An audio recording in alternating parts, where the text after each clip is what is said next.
The GPS signal cut out exactly 27 miles past the last cell tower, and that's when I should have known Derek had planned this moment down to the last detail.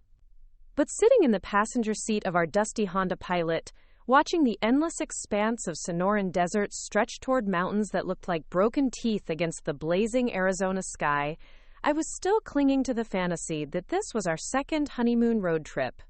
Before we jump back in, tell us where you're tuning in from. And if this story touches you, make sure you're subscribed, because tomorrow, I've saved something extra special for you. 3 hours earlier, Derek had pulled over at what he claimed was a scenic overlook, his weathered hands gripping the steering wheel as he stared at something I couldn't see in the distance. The silence between us had grown thick with unspoken tensions that had been building for months. When he finally spoke, his voice carried a coldness I'd never heard before. "Get out, Carla." "What?" I laughed, thinking he was joking. "Derek, what are you talking about?" I said, "Get out of the car." The desert wind whipped through the open windows, carrying the scent of creosote and something else, something that smelled like endings.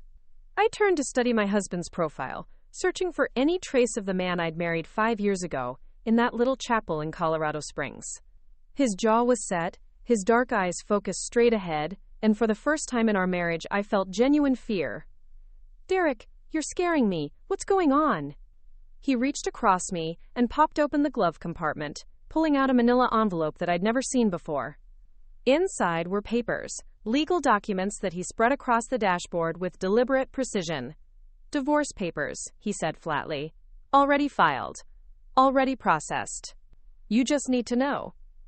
The words hit me like physical blows. "Divorce papers? When did you? How is this possible?" "Been working on it for 8 months, Carla.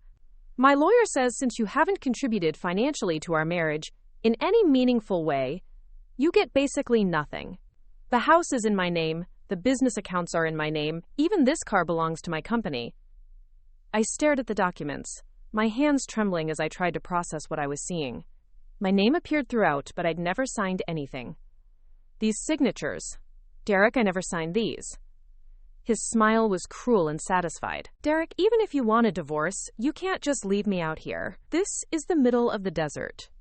There's a gas station about 15 miles that way," he said, pointing toward what looked like empty horizon. "Maybe 20. You're resourceful. You'll figure it out." The casual cruelty of his statement took my breath away. 15 miles in this heat? "Derek, I could die out here." "Probably not. But if you do..." He shrugged, and that gesture contained more indifference than I'd ever seen in another human being. "Well, that would certainly simplify the divorce proceedings." He reached behind my seat and pulled out a small backpack, my day pack from our hiking trips to Rocky Mountain National Park. Inside, I could see he'd packed a single bottle of water, a granola bar, and what looked like a torn road map. "This is attempted murder, Derek.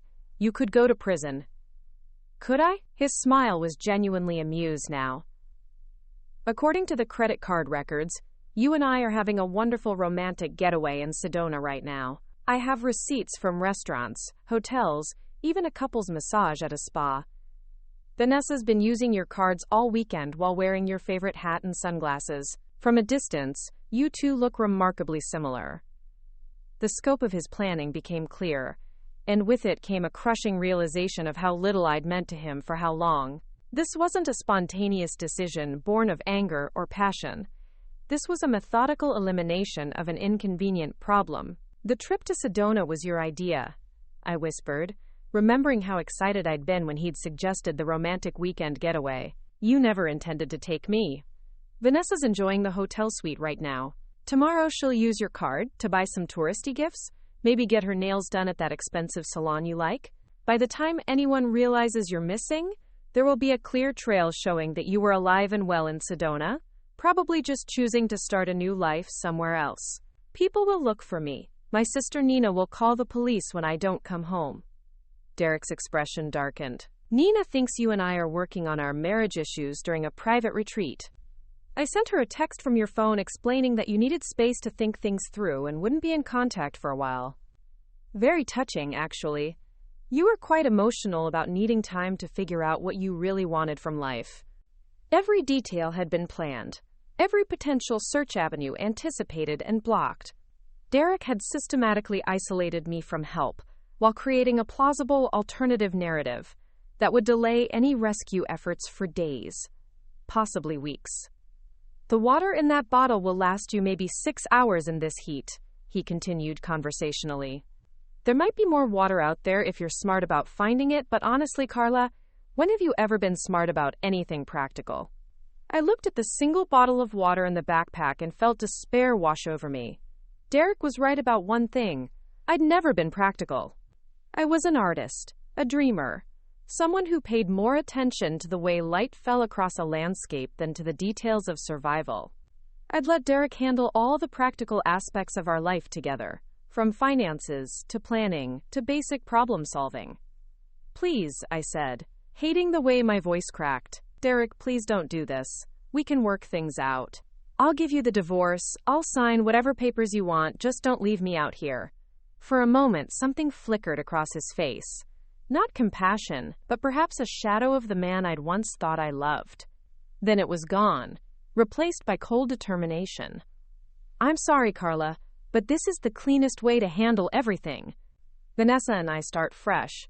No messy divorce proceedings, no splitting assets, no ongoing complications." He started the engine, and the sound seemed unnaturally loud in the desert stillness. "Derek, wait." But he was already shifting into drive. I fumbled for my seatbelt, thinking maybe I could refuse to get out. But Derek reached across me and opened the passenger door.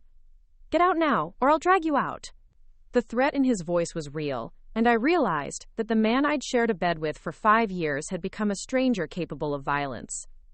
With shaking hands, I grabbed the backpack and stepped out onto the hard-packed desert floor. The heat hit me immediately, a dry intensity that seemed to suck moisture from my lungs with every breath. Derek didn't look at me as he pulled my door shut and shifted into reverse. "Wait!" I called out, running after the car as he began to drive away. "Derek, wait!" He accelerated, sending up a cloud of dust that made me cough and stumble. I watched our Honda Pilot disappear over a low rise, carrying with it everything I'd thought was my life, my marriage, my security, my future. The silence that followed was absolute and terrifying. No traffic sounds, no voices, no mechanical hums of civilization, just the whisper of wind through desert brush and the rapid beating of my own heart. I stood there for a long time, still expecting Derek to come back, to tell me this was some cruel joke or psychological test. But the sun continued its relentless arc across the sky, the temperature continued to climb, and the Honda Pilot didn't reappear. Finally, I opened the backpack to take inventory of my resources. 1 bottle of water, still cold from the car's air conditioning. 1 granola bar, the kind I'd always hated but Derek bought in bulk from Costco. A torn road map that showed this region of Arizona, with several important sections conveniently missing. And at the bottom of the pack, something that made my blood run cold, my cell phone, deliberately smashed into several pieces. Derek had thought of everything. I looked around at the landscape that would either become my salvation or my grave. To the north, mountains shimmered in the heat like mirages. To the south, more desert stretched toward Mexico. East and west, the terrain rolled in waves of sand and stone, dotted with cacti and thorny shrubs that looked like they'd been designed by someone who hated all living things. Somewhere in this vastness, Derek claimed there was a gas station. 15 miles, maybe 20, in 110-degree heat with a single bottle of water. I started walking east, toward where I thought I'd seen power lines in the distance. Each step sent up small puffs of dust that coated my hiking boots and the hem of my jeans. The sun beat down relentlessly, and within the first mile, I could feel sweat beginning to soak through my cotton t-shirt. This was Derek's plan. He wanted me to walk until the heat and dehydration killed me, leaving behind a body that might not be found for weeks or months. By then, the paper trail he'd created would suggest I'd simply chosen to disappear, starting over somewhere new like thousands of people did every year. But as I walked deeper into the desert, something unexpected began to grow inside me. Not hope exactly, but a stubborn refusal to let Derek's plan succeed. I'd spent 5 years letting him make all the decisions, trusting his judgment, believing his assessment of my capabilities. Maybe he was right that I wasn't practical, but I was still alive, still breathing, still capable of putting one foot in front of the other. The desert might kill me, but I wasn't going to make it easy. After 2 hours of walking, my water bottle was half empty, and my optimism was evaporating faster than moisture from my skin. The power lines I'd been following had led me to a rusted metal pole that supported nothing but empty air and broken dreams. No gas station, no road, no sign that human civilization had ever existed in this sun-baked wasteland. I found a patch of shade beneath a large barrel cactus and sat down to reassess my situation. The granola bar was already soft from the heat, but I ate half of it anyway, trying to preserve my energy while fighting off waves of despair that threatened to overwhelm me. Derek's voice echoed in my memory. When have you ever been smart about anything practical? The accusation stung because it held kernels of truth. I'd always been the dreamer in our relationship, focused on colors and compositions while he handled budgets and logistics. Preparing and narrating this story took us a lot of time, so if you are enjoying it, subscribe to our channel. It means a lot to us. Now back to the story. I'd let him manage our finances, make our major decisions, even choose where we lived and what we drove. But sitting in that miserly patch of cactus shade, something shifted in my perspective. Maybe Derek was right that I wasn't practical in his definition of the word, but I'd survived 28 years before I met him. I'd put myself through art school, maintained my own apartment, built a small but dedicated group of clients who appreciated my work. Derek had systematically undermined my confidence over 5 years of marriage, but the person I'd been before him was still somewhere inside me. I pulled out the torn road map and studied what remained of it. Derek had been careful to remove sections that might show roads or towns, but he'd left enough to create the illusion of helpfulness. What he hadn't realized was that I'd spent countless hours studying maps during my landscape painting expeditions, learning to read topographical features and understand how human settlements related to natural resources. The remaining fragments showed elevation lines, and I could see that I was in a basin surrounded by higher ground. If there was water anywhere in this region, it would flow downhill toward the lowest point. And if there was water, there was at least a chance of finding someone who knew how to access it. I finished the rest of my granola bar and took a carefully measured sip of water before standing up. The sun was beginning its descent toward the western horizon, which meant I had maybe 4 hours before dark. Desert nights could be surprisingly cold, and I had no blanket, no warm clothes, no way to make fire. But I also had something Derek hadn't counted on: the stubborn determination of someone who'd finally understood the true nature of her situation. I started walking again, this time following the natural drainage patterns in the landscape. Instead of fighting the terrain, I let it guide me toward the lowest areas where water might collect during rare rainstorms. It was slow going. My hiking boots weren't designed for sand and loose rock, but I felt like I was working with the desert instead of against it. As the afternoon wore on, I began to notice subtle signs that gave me hope. Certain plants seemed healthier in some areas, their leaves less withered despite the brutal heat. Small animal tracks crossed my path occasionally, and animals needed water to survive. Most encouraging of all, I found the faint remains of what might once have been a dirt road, now mostly erased by wind and time, but still visible to someone looking for it. The road led me up a gradual incline toward a cluster of low hills.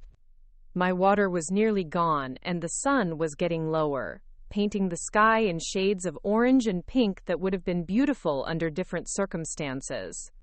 I was seriously considering the possibility that I might have to spend the night in the desert when I saw something that made me stop dead in my tracks. Smoke. Just a thin wisp rising from behind the nearest hill, but definitely smoke. I half walked, half ran toward it, driven by a desperate hope that where there was smoke, there might be people. The road became more defined as I climbed, and I realized I was following an old mining track that had been carved into the hillside decades ago. At the top of the rise, I looked down into a small valley and saw something that seemed like a mirage. A cluster of buildings, including what looked like a house with solar panels on the roof. Smoke was rising from a metal chimney, and I could see the glint of sunlight off what might be water tanks or storage containers. But more important than any of that, I could see a person. An elderly man with weathered skin and silver hair was working in what appeared to be a garden behind the main building. He wore a wide-brimmed hat and moved with the careful economy of someone who understood the desert's demands. As I watched, he straightened up and looked directly at me, as if he'd sensed my presence from half a mile away. I waved both arms over my head and called out, though I doubted my voice would carry that far. The man set down his tools and began walking toward me with steady, unhurried steps.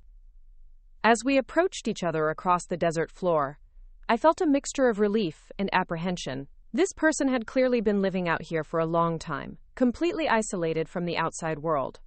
What kind of man chose to make his home in such a remote place? Was I walking toward salvation or just trading one dangerous situation for another? "You look like you've had a rough day," he said when we were close enough to speak normally. His voice was gravelly but kind, with a slight accent I couldn't place. "Name's Frank Rodriguez. You must be dying of thirst." "Carla Martinez," I gasped, suddenly aware of how parched my throat had become. My husband. He left me out there." Frank studied my face for a moment, and I saw something flicker in his dark eyes. Not surprise, but recognition. "Left you on purpose, did he?" I nodded, not trusting my voice. "Well," Frank said, turning toward his compound, "that's a story I'd like to hear. But first, let's get some water in you before you pass out in my front yard." His home was a marvel of desert engineering. Solar panels provided electricity for a small refrigerator, LED lights, and a satellite internet connection. Water came from 2 deep wells he'd drilled himself, stored in large tanks that collected precious rainwater during the brief desert storms. The garden I'd seen was protected by shade cloth and produced vegetables using a drip irrigation system that wasted nothing. "Built all this myself over the past 15 years, Frank explained, as he handed me a large glass of cold water. "Used to be a mining engineer before I decided civilization was too crowded for my taste." I drank the entire glass without stopping, then accepted a second one. The water was clean and cool and tasted better than anything I'd ever experienced. 15 years out here alone? Mostly alone. I get visitors sometimes, hikers who've wandered off the main trails, occasional researchers studying desert ecology, and every few years, someone like you shows up. "Someone like me?" Frank settled into a chair across from me on his covered porch. The sun was setting now, painting the desert in brilliant shades of red and gold. "Someone who's been abandoned out here by people they trusted.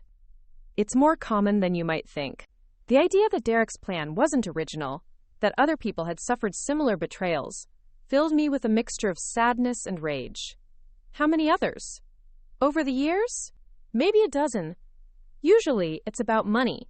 Someone wants to collect life insurance or inheritance without the messiness of a traditional murder. Sometimes it's just cruelty, people who enjoy the idea of watching someone they hate suffer. Frank got up and disappeared into his house, returning with a first aid kit and a bottle of aloe vera gel. "Your face is getting sunburned. This will help." As he gently applied the cooling gel to my cheeks and forehead, I felt tears beginning to flow.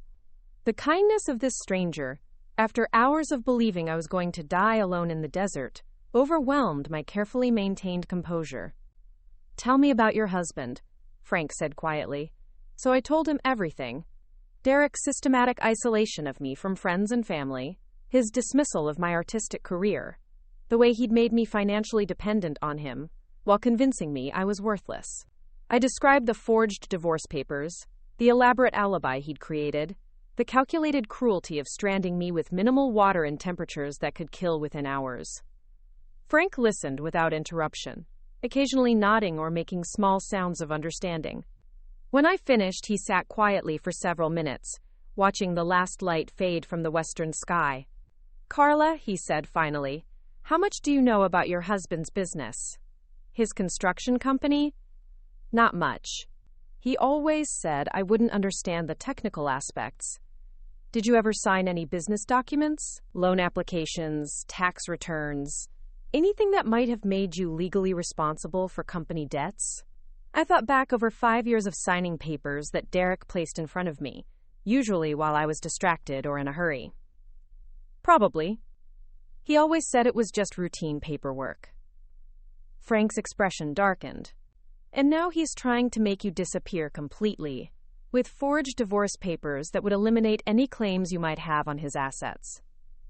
I don't understand. Carla, men like your husband don't go to this much trouble just to get rid of an unwanted wife.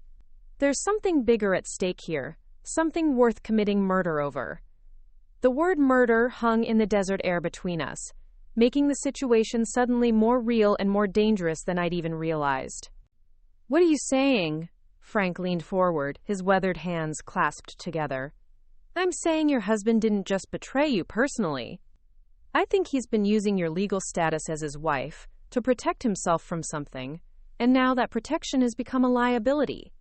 Protect himself from what? That's what we need to find out. But first, you need to understand something important. Frank Rodriguez isn't my real name, and this isn't just a retirement hideaway. I stared at him, suddenly uncertain again about this man who'd seemed like my salvation. My real name is Francisco Rodriguez Santos. I used to be a forensic accountant for the FBI, specializing in construction industry fraud. I've been in witness protection for the past 15 years, ever since I testified against a network of contractors who were laundering money for drug cartels. The revelation hit me like a physical blow. You're FBI? Was. FBI. Now I'm officially retired and supposedly dead, killed in a car accident that was staged by the Witness Protection Program. But old habits die hard, Carla. When I hear a story like yours, I can't help but see the patterns. Frank stood up and walked to the edge of his porch, looking out at the star-filled desert sky. Your husband's behavior suggests he's desperate to eliminate any legal connections between you two. That tells me he's either about to be investigated for something serious, or he's planning something that could implicate you as an accessory.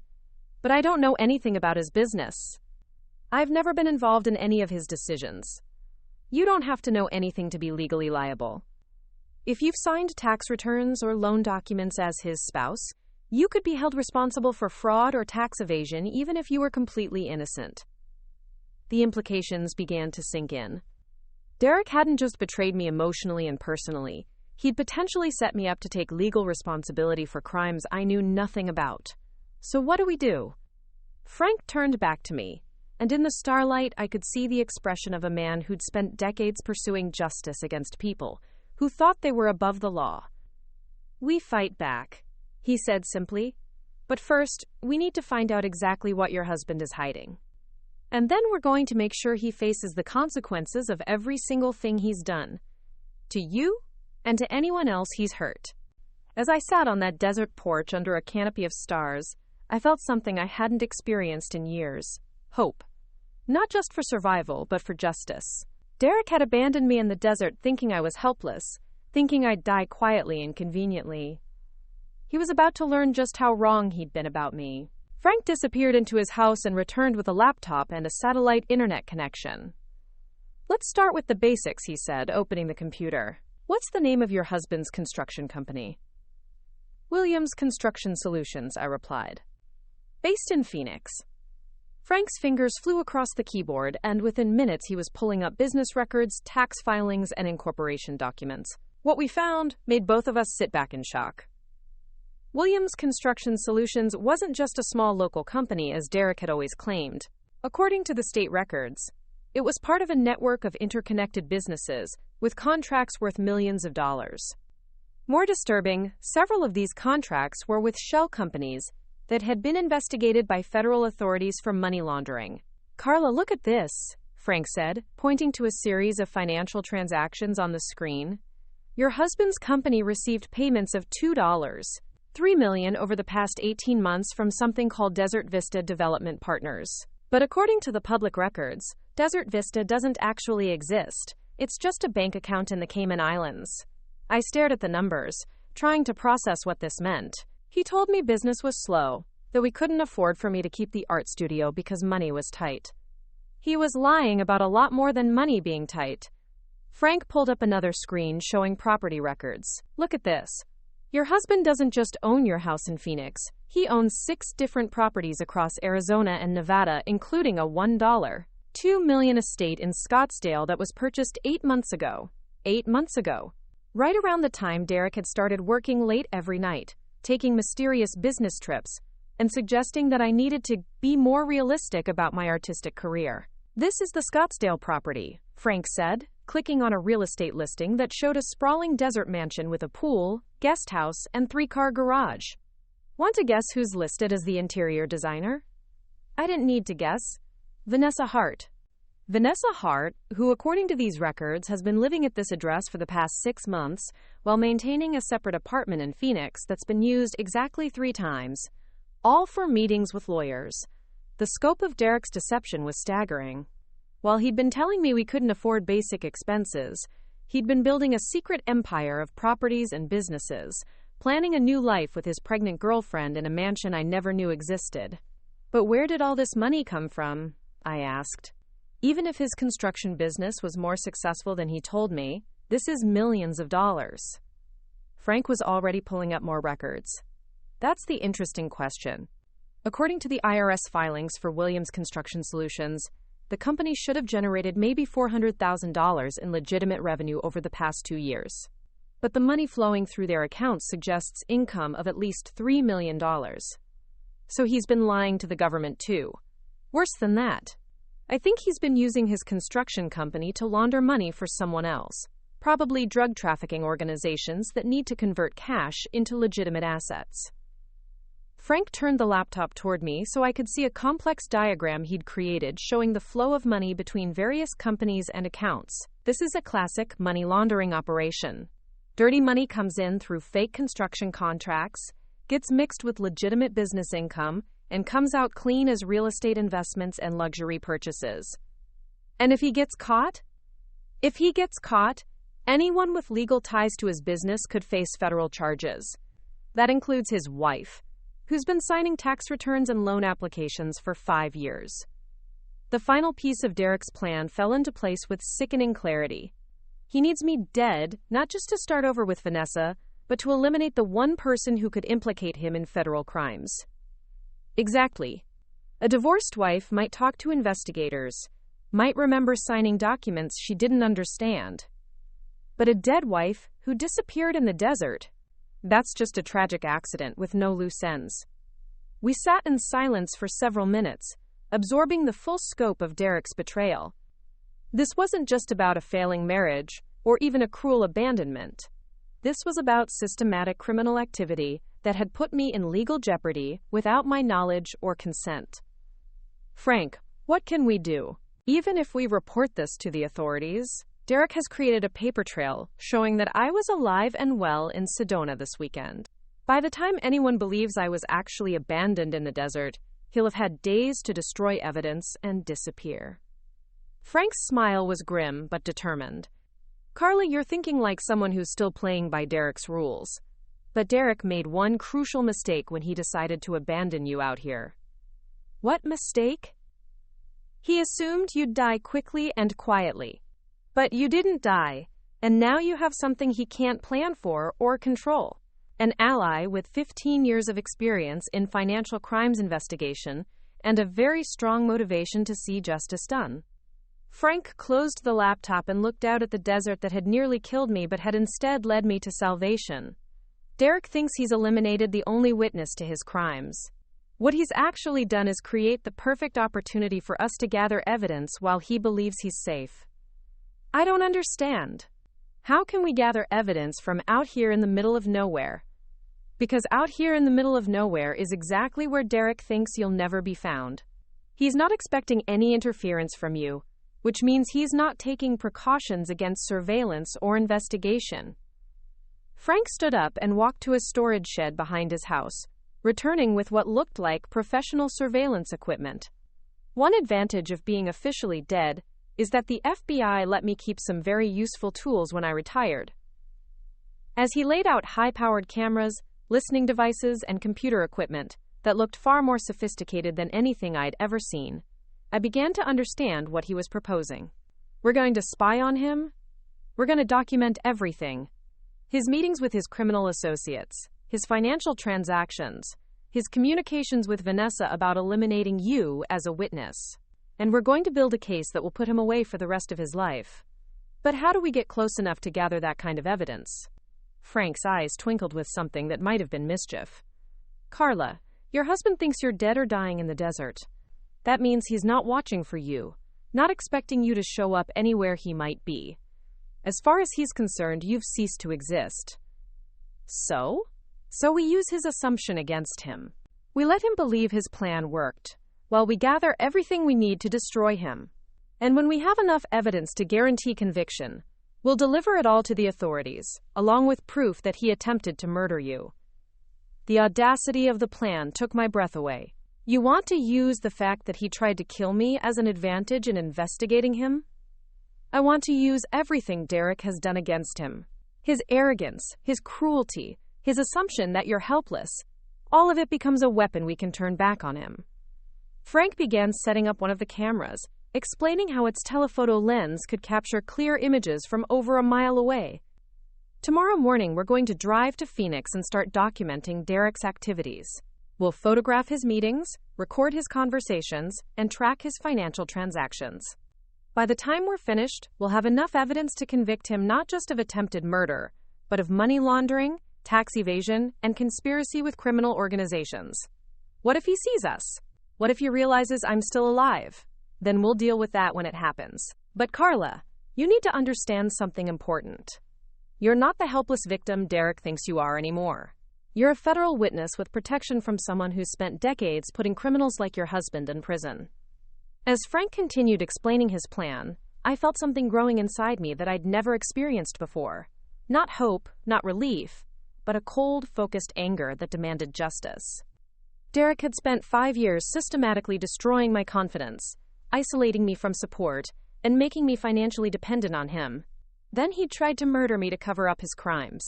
But he'd made one fatal mistake. He'd underestimated my ability to survive, and he'd never imagined that salvation might come in the form of a retired FBI agent living in the desert. Frank, I said quietly, I want to do more than just gather evidence. I want to make sure Derek loses everything he's built with his blood money. What do you have in mind? He's planning to marry Vanessa next month in Cabo, using money he stole while preparing to frame me for his crimes. I want to make sure that wedding never happens. And I want to make sure everyone who's been helping him understands exactly what kind of man they've been working with. Frank's weathered face broke into a genuine smile. Carla, I think you and I are going to work very well together. As we sat on that desert porch making plans for Derek's downfall, I realized that something fundamental had changed inside me. The woman who'd stepped out of that Honda Pilot earlier that day had been a victim, someone who let others make decisions for her, who doubted her own capabilities, who accepted other people's assessments of her worth. But the woman sitting here now was someone different. Someone who'd survived what was meant to be her execution. Someone who'd found an ally in the most unlikely place. Someone who was ready to fight back against the man who'd tried to erase her from existence. Derek had abandoned me in the desert, thinking I'd die quietly and conveniently. Instead, he'd created his own worst nightmare. A witness with nothing left to lose, and every reason to see him destroyed. Tomorrow, the real work would begin. We drove toward Phoenix in Frank's modified pickup truck at dawn, the desert air still cool enough to be comfortable with the windows down. Frank had spent the early morning hours teaching me how to operate the surveillance equipment he'd accumulated during his FBI years. The cameras were smaller and more powerful than I'd expected, capable of capturing clear footage from remarkable distances. The key to surveillance, Frank explained as we navigated the winding desert road, is patience and positioning. We want to document Derek's activities without getting close enough to risk exposure. I studied the photographs Frank had printed from his internet research during the night. Derek's secret mansion in Scottsdale sprawled across several acres, surrounded by high walls and electronic gates. The property records showed it had been purchased through one of his shell companies, with Vanessa Hart listed as the primary resident and interior design consultant. According to the utility records, Frank continued, Derek's been spending most of his time at the Scottsdale house rather than your marital home in Phoenix. The power consumption patterns suggest 2 people living there full-time for the past several months. The betrayal stung in new ways as I absorbed each detail. While Derek had been complaining about our grocery budget and suggesting I cancel my art studio lease, he'd been maintaining a luxury estate with his pregnant girlfriend, planning their new life together while systematically preparing for my elimination. Frank, how do we know Derek won't just disappear once he realizes his plan failed? If he's been laundering money for criminal organizations, he must have escape routes planned. Men like Derek rarely run immediately after committing what they think is the perfect crime. His ego won't let him believe anything could go wrong with such a carefully planned operation.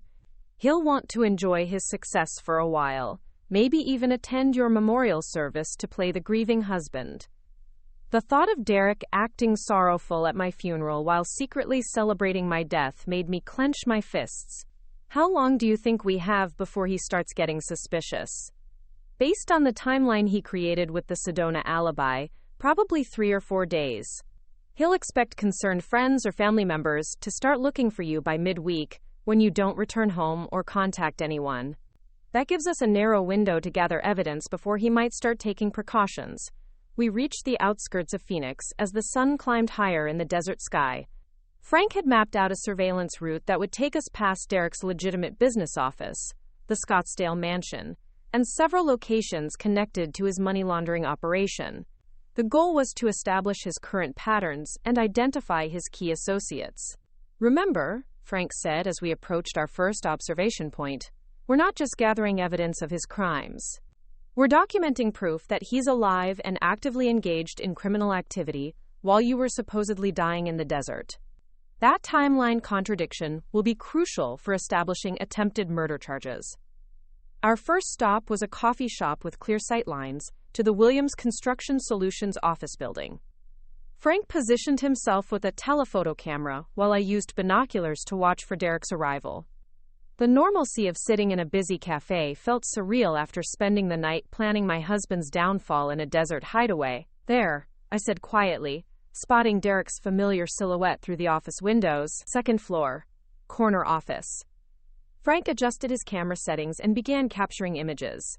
Through the telephoto lens, Derek looked relaxed and confident, showing no signs of stress or concern about having potentially committed murder less than 24 hours earlier.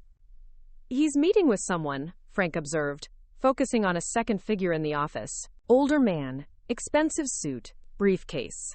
This could be one of his criminal contacts. We watched Derek and his visitor engage in what appeared to be an intense discussion, with documents spread across the desk between them. The meeting lasted nearly an hour, during which Frank captured dozens of high-resolution photographs showing both men's faces clearly. Can you identify the other man from these images? I asked. Frank was already connecting his camera to a tablet computer, uploading the photos to facial recognition software he'd acquired through his FBI contacts. Give me a few minutes to run these through the databases. While Frank worked with the technology, I observed Derek through the binoculars. He looked healthier and more energetic than I'd seen him in months, as if eliminating me from his life had removed a tremendous burden. The casual way he laughed and gestured during his meeting suggested a man celebrating success rather than someone processing guilt about attempted murder. Got him, Frank said, showing me the results on his tablet screen. Vincent Castellanos, known associate of the Morales drug trafficking organization. He's been under FBI investigation for the past 3 years, but never successfully prosecuted. The name meant nothing to me, but Frank's expression indicated its significance. What does this mean?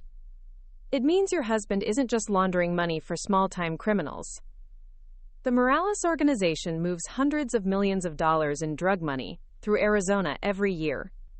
If Derek's connected to them, the federal charges he's facing could result in life imprisonment. We spent the next several hours following Derek as he moved between different locations around Phoenix. Each stop provided new evidence of his criminal network.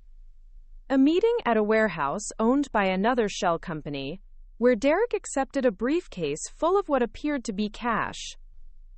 A lunch meeting with 3 men whose license plates Frank traced to companies under federal investigation. A visit to a luxury car dealership where Derek test drove vehicles worth more than most people's houses. He's not just laundering money, Frank observed as we watched Derek examine a $200,000 sports car. He's spending it on himself, living like someone who expects to be very wealthy very soon.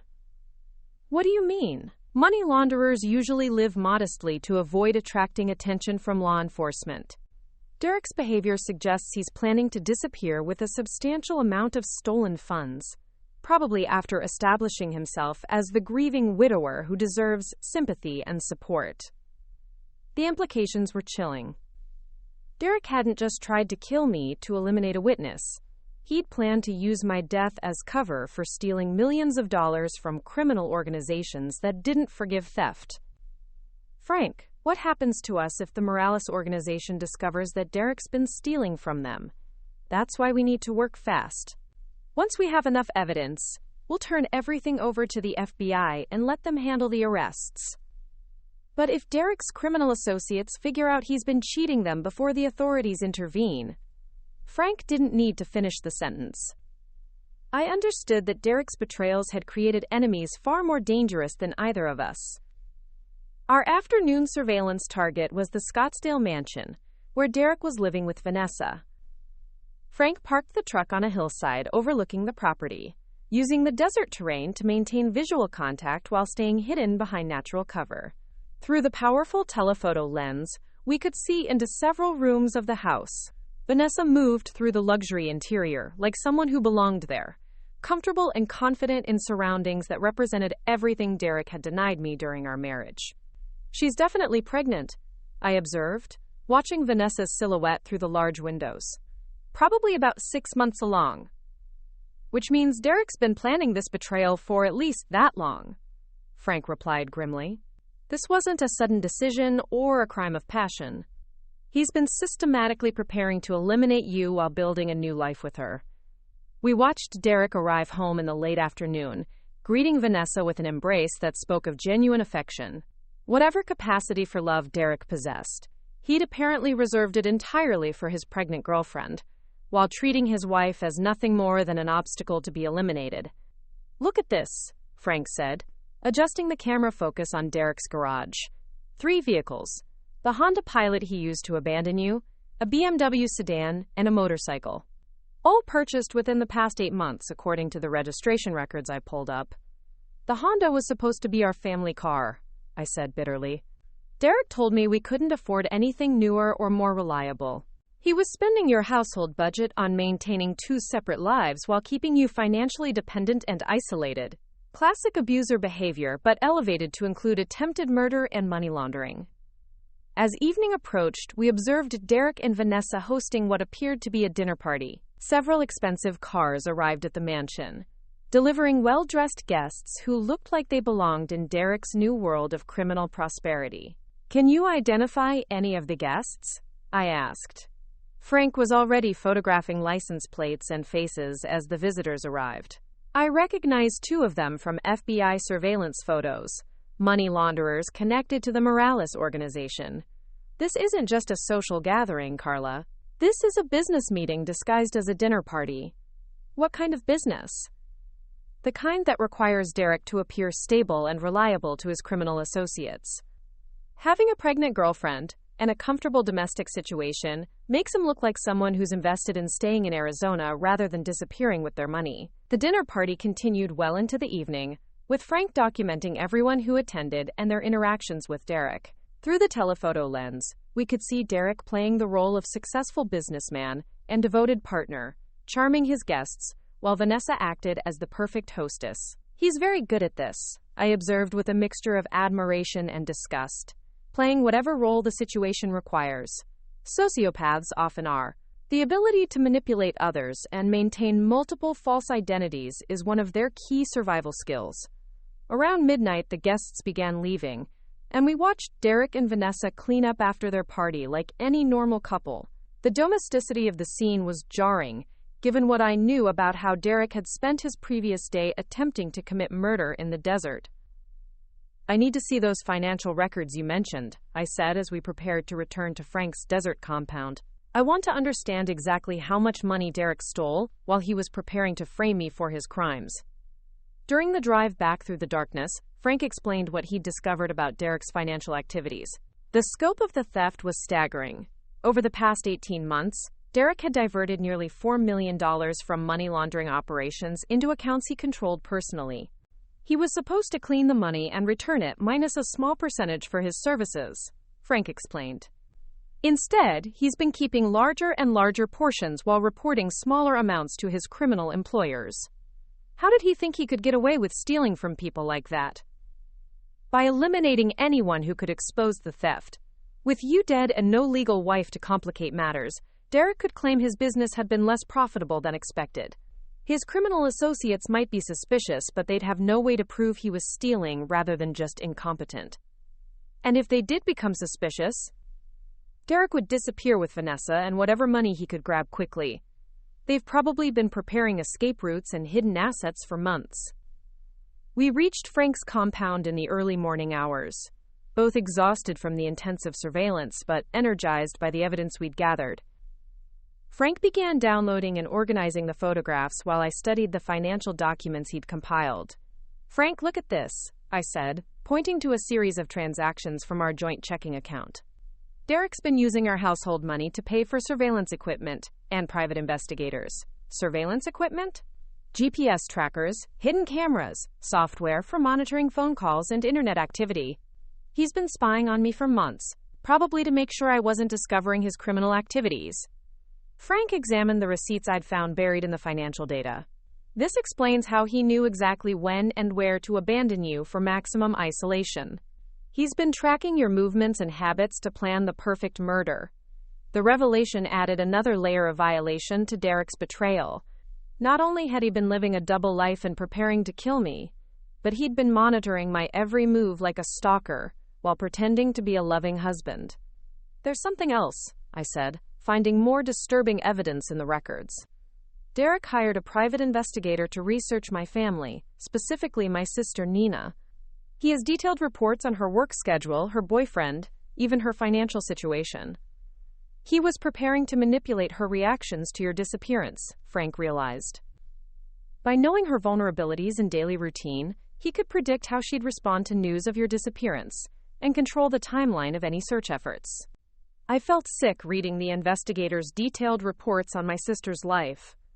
Derek had invaded not just my privacy, but the privacy of everyone I cared about, all in service of his plan to murder me and escape consequences. "Frank, we have enough evidence to prove attempted murder, money laundering, and conspiracy. When do we contact the authorities?" "Not yet. We have evidence of Derek's crimes. But we need to establish a clear timeline showing he was committing these acts while you were fighting for survival in the desert. That timeline contradiction will make it impossible for him to claim the charges are fabricated by a disgruntled wife." "What do you mean?" Frank pulled up a calendar on his computer and began marking key dates. "According to Derek's alibi, you and he were enjoying a romantic weekend in Sedona while having meaningful conversations about your marriage. But we have photographic evidence of him conducting criminal business in Phoenix while you were abandoned in the desert. So the alibi that was supposed to protect him from murder charges actually proves he was lying about his whereabouts?" "Exactly. No prosecutor would believe Derek's version of events once they see evidence of him meeting with known criminals and spending stolen money while supposedly on a reconciliation trip with his wife." Frank began preparing a comprehensive evidence package that would include photographs, financial records, audio recordings, and timeline documentation. "Tomorrow we'll gather the final pieces of evidence we need, then we'll contact FBI agents I worked with during my active years." "What final pieces?" "Proof that Derek is actively planning to disappear with stolen money, and evidence of his communications with Vanessa about eliminating you as a witness to his crimes." Frank showed me sophisticated listening devices that could capture conversations from considerable distances. "We're going to record Derek and Vanessa discussing their plans, ideally including references to your supposed death and their upcoming wedding." "Is that legal?" "Under federal law, recording conversations related to ongoing criminal activity is admissible evidence, especially when one party to those conversations has attempted murder. Derek forfeited his privacy rights when he decided to commit felonies. I spent the rest of the night reviewing evidence and planning our final surveillance operations. The woman who'd been abandoned in the desert 2 days earlier was gone, replaced by someone focused on justice and determined to see Derek face consequences for every crime he'd committed. Derek had tried to erase me from existence, assuming I was too weak and dependent to survive without him. Instead, he'd created a witness with detailed knowledge of his criminal activities and the motivation to see him destroyed. Tomorrow would bring the final phase of our investigation. Within 48 hours, Derek Williams would discover that abandoning his wife in the desert was the worst mistake he'd ever made. The next morning brought news that changed everything. Frank's contacts in federal law enforcement had identified Derek as a person of interest in a broader investigation of the Morales organization, which meant our evidence would fit into an existing prosecution framework. Agent Patricia Vance has been building a case against the Morales money laundering network for 2 years, Frank explained as he showed me the email he'd received. Derek's name has appeared in their investigation, but they haven't had enough evidence to move against him directly. What does that mean for us? It means the FBI is very interested in our evidence, especially proof that Derek tried to murder a potential witness. Agent Vance wants to meet with us as soon as possible. Meet with us where? Frank smiled grimly. Phoenix. She's already in the city as part of a joint task force, preparing to arrest several members of the Morales organization. Our evidence could provide the final pieces they need to move against the entire network. Including Derek? Especially Derek. Agent Vance believes he's been the primary money laundering coordinator for the organization's Arizona operations. If we can prove he's also committed attempted murder to cover up his crimes, they'll have enough charges to guarantee life imprisonment. We spent the morning preparing for the meeting with Agent Vance, organizing our evidence into a coherent presentation that would demonstrate the scope of Derek's criminal activities. Frank's experience as a forensic accountant proved invaluable in creating documentation that would satisfy federal prosecution standards. Carla, you need to understand that once we turn this evidence over to the FBI, events will move very quickly, Frank warned. Derek will be arrested within days, possibly hours. Are you prepared for that level of intensity? I thought about Derek sleeping peacefully in his mansion with Vanessa, confident that he'd eliminated the only witness to his crimes. Frank, I've been preparing for this moment since he left me to die in the desert. I want Derek to face justice for everything he's done. And Vanessa? She's been helping him launder money and participated in creating the false alibi for your supposed murder.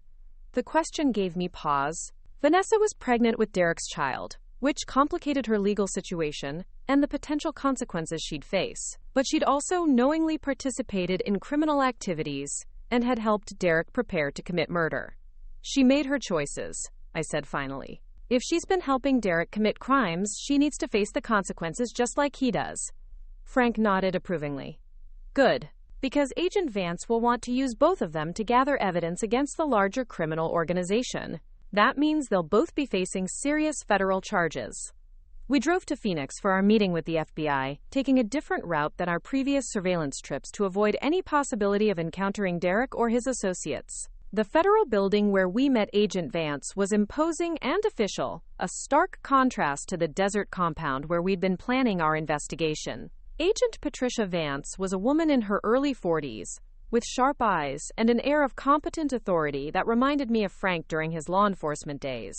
She listened to our presentation with intense focus, occasionally asking pointed questions about specific evidence or timeline details. Mrs. Martinez, she said when we'd finished our presentation, you realize that testifying against your husband in federal court will make you a target for retaliation by the criminal organization he's been working with? Agent Vance, Derek already tried to kill me once. I'm not going to live in fear of what he or his associates might do. I want justice for what he's done to me and to everyone else he's hurt.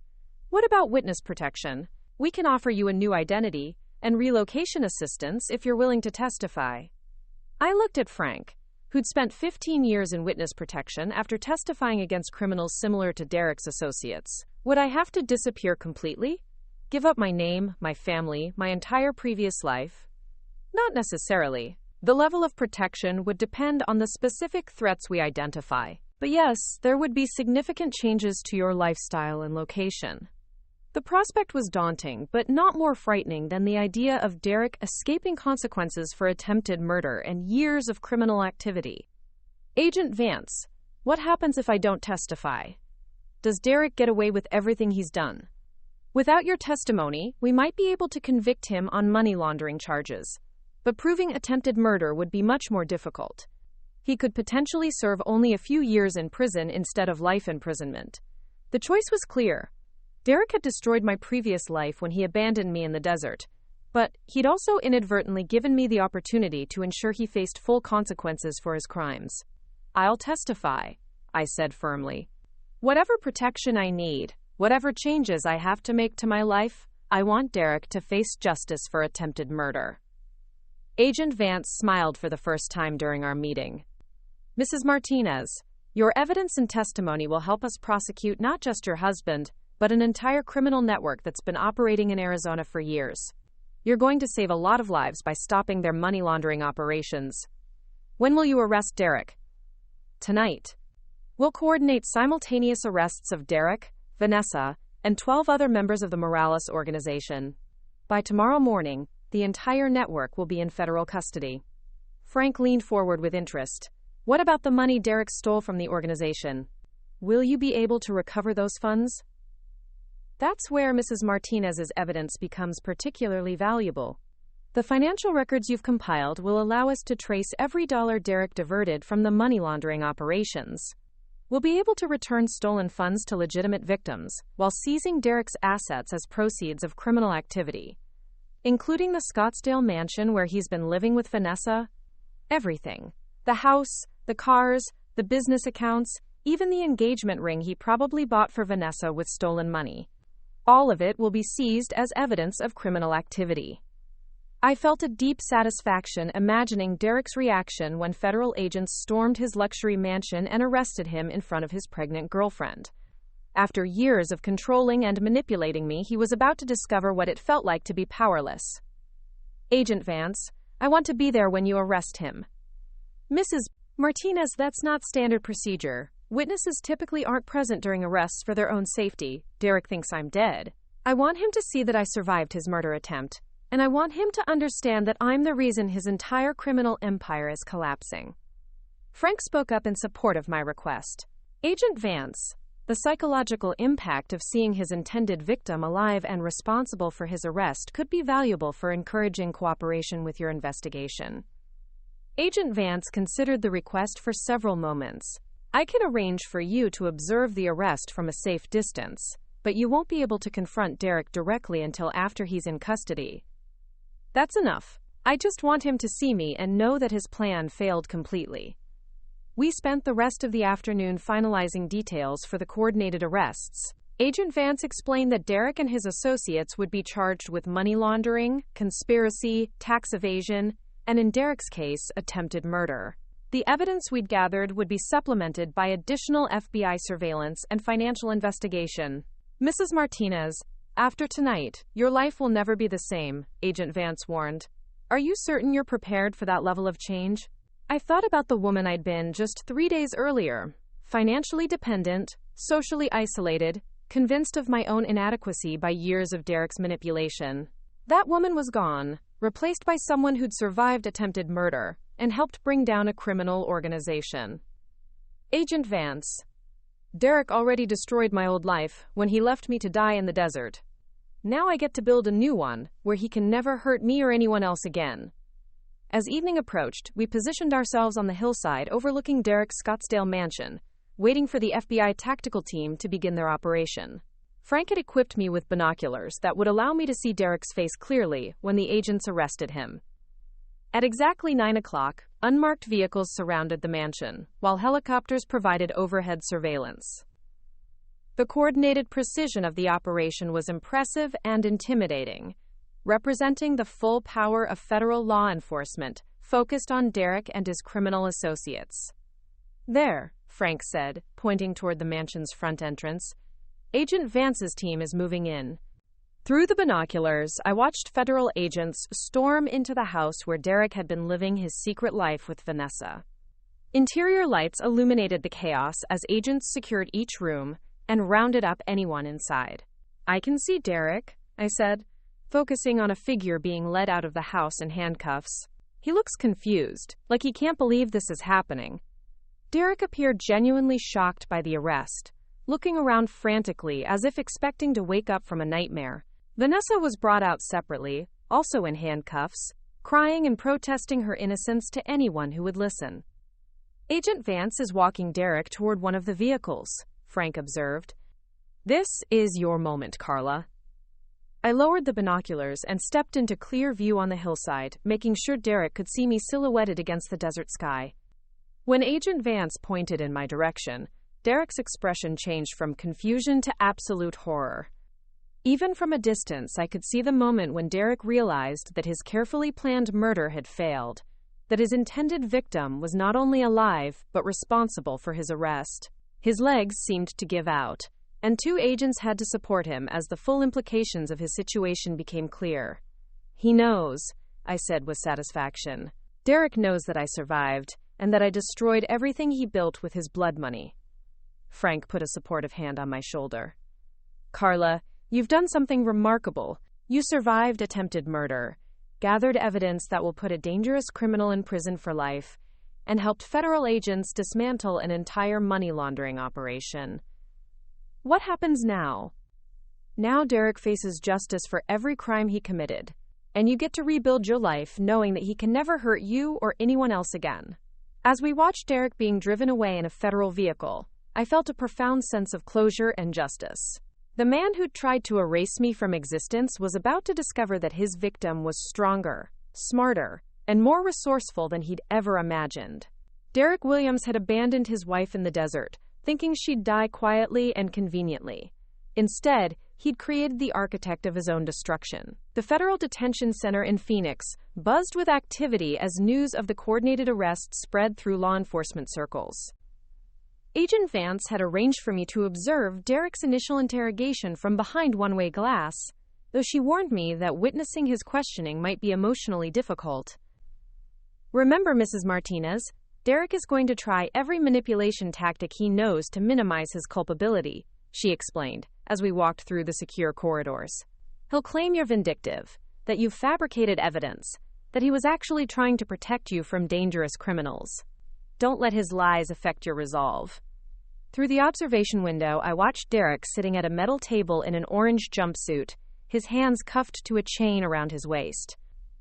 The confident, controlling man who'd abandoned me in the desert had been replaced by someone who looked smaller and more ordinary without his expensive clothes and manipulative charm. Agent Vance entered the interrogation room with another federal prosecutor, carrying thick folders of evidence. Derek's court-appointed attorney, a tired-looking public defender named Robert Chen, sat beside his client with the resigned expression of someone who knew they were fighting an unwinnable case. "Mr. Williams," Agent Vance began, "we have extensive evidence of your involvement in money laundering operations with the Morales criminal organization. We also have evidence that you attempted to murder your wife by abandoning her in the Sonoran Desert. Would you like to cooperate with our investigation?" Derek's response was exactly what I'd expected. "Agent Vance, I think there's been a terrible misunderstanding. My wife Carla has been struggling with mental health issues for months. This whole story about me abandoning her in the desert is a delusion brought on by her medication." "Your wife's medication?" "She's been taking antidepressants and anxiety medication that can cause paranoid thinking and false memories. I've been trying to get her professional help, but she's been resistant to treatment." I felt my hands clench into fists as Derek deployed the same gaslighting tactics he'd used throughout our marriage, now amplified into outright lies designed to paint me as mentally unstable. Agent Vance remained professionally calm. "Mr. Williams, we have photographic evidence of you conducting business meetings with known criminals while your wife was fighting for survival in 110-degree heat. Are you claiming those photographs are fabricated?" Derek's attorney leaned forward with interest, clearly unaware of the extent of evidence against his client. Derek himself looked momentarily confused, as if trying to figure out how federal agents could have been surveilling him without his knowledge. "I don't know what photographs you're referring to," Derek said carefully. I was in Sedona with Carla all weekend, trying to work on our marriage. I have credit card receipts proving we were at restaurants and hotels together. Actually, Mr. Williams, those credit card receipts prove that someone using your wife's card was in Sedona while she was abandoned in the desert. We have security camera footage showing that the person using her card was Vanessa Hart, wearing your wife's clothing and accessories to create a false alibi. Derek's face went pale as he realized the scope of evidence against him. The alibi he'd thought was foolproof had actually created additional charges of identity theft and credit card fraud. We also have detailed financial records showing that you've been stealing approximately 60% of the money you were supposed to launder for the Morales organization, Agent Vance continued. Over $4 million that you diverted into personal accounts while reporting lower profits to your criminal associates. That's not accurate, Derek stammered. The construction business has been struggling. Sometimes there are cost overruns or projects that don't generate the expected profits. Agent Vance opened one of her folders and spread financial documents across the table. Mr. Williams, these are bank records showing transfers from known Morales money laundering accounts into businesses you control. The money came in as payments for legitimate construction work, but the work was never performed. You were simply converting dirty money into clean assets, while skimming enormous amounts for yourself. Derek's attorney examined the documents with growing alarm. Agent Vance, I need to request a recess to consult with my client privately. Of course, Mr. Chen. But before we break, let me show Mr. Williams one more piece of evidence. Agent Vance activated a laptop computer and turned it toward Derek. On the screen was surveillance footage of him meeting with Vincent Castellanos, the known Morales associate, in his construction office. This video was recorded yesterday, Mr. Williams, approximately 18 hours after you abandoned your wife in the desert. You'll notice the timestamp showing the exact date and time, which corresponds to when you were supposedly on a romantic reconciliation trip in Sedona.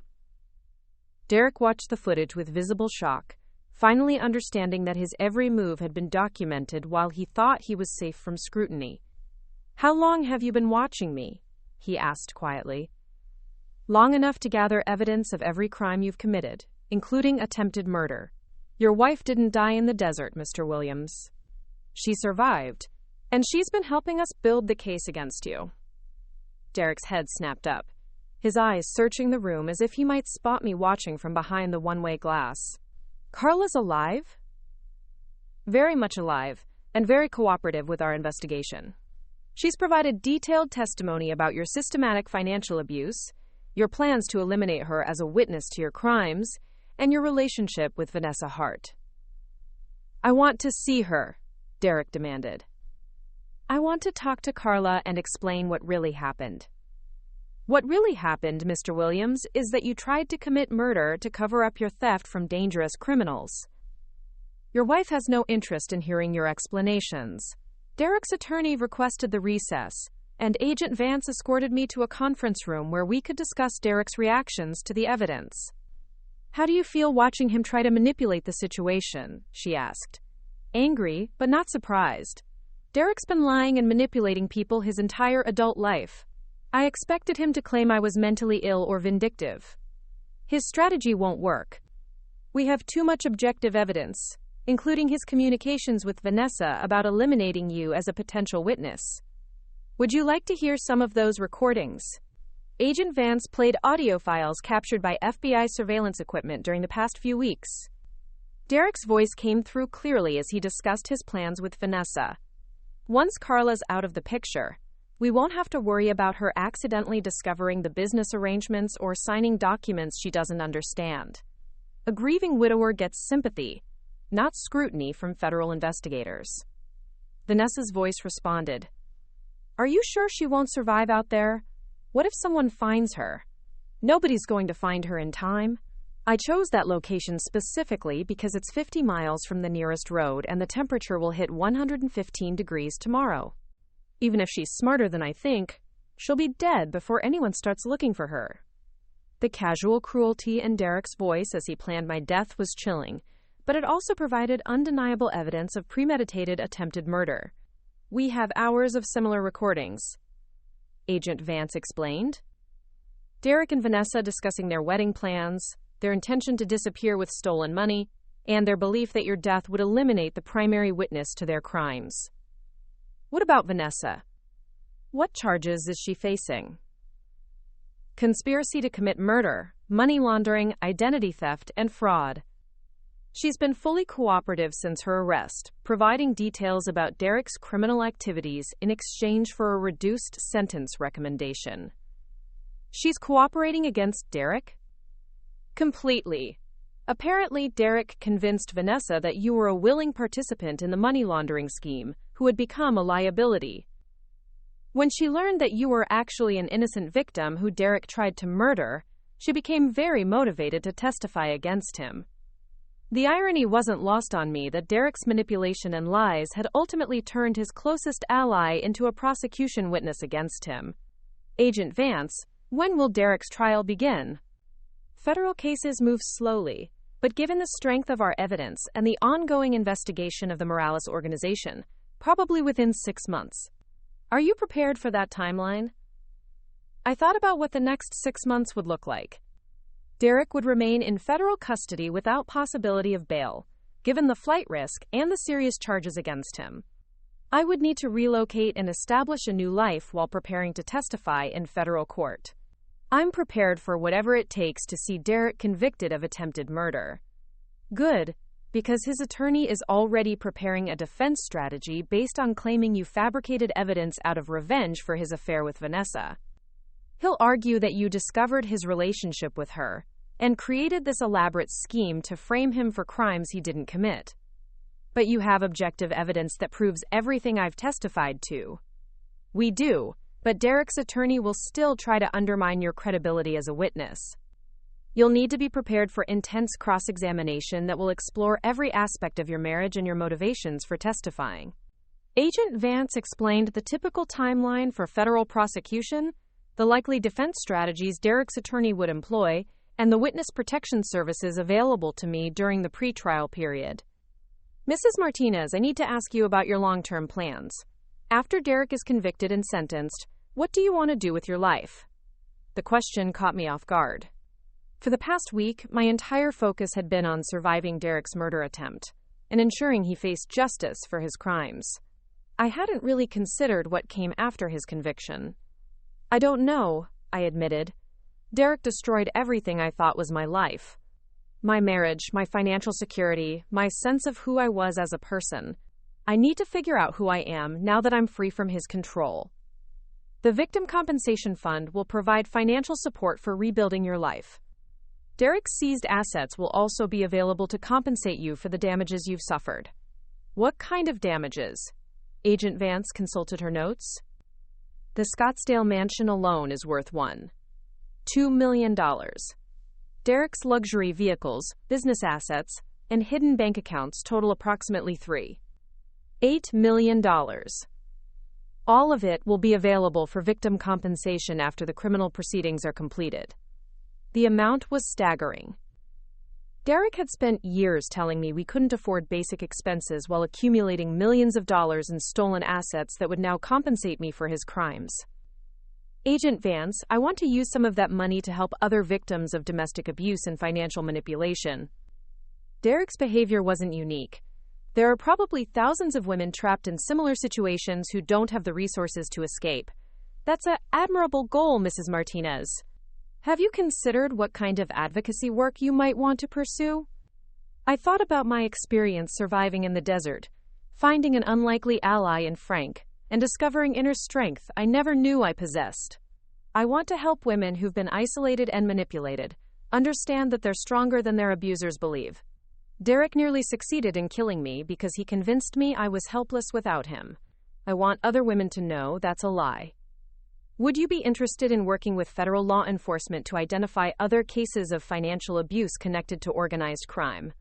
The suggestion intrigued me. What do you mean? Money launderers like Derek often use vulnerable family members as unwitting accomplices, creating legal liability that keeps potential witnesses silent. Your experience and insights could help us identify other victims who might be willing to testify against criminal organizations. The idea of turning my traumatic experience into a tool for helping others and fighting organized crime appealed to me strongly. I'd be very interested in that kind of work. Agent Vance smiled.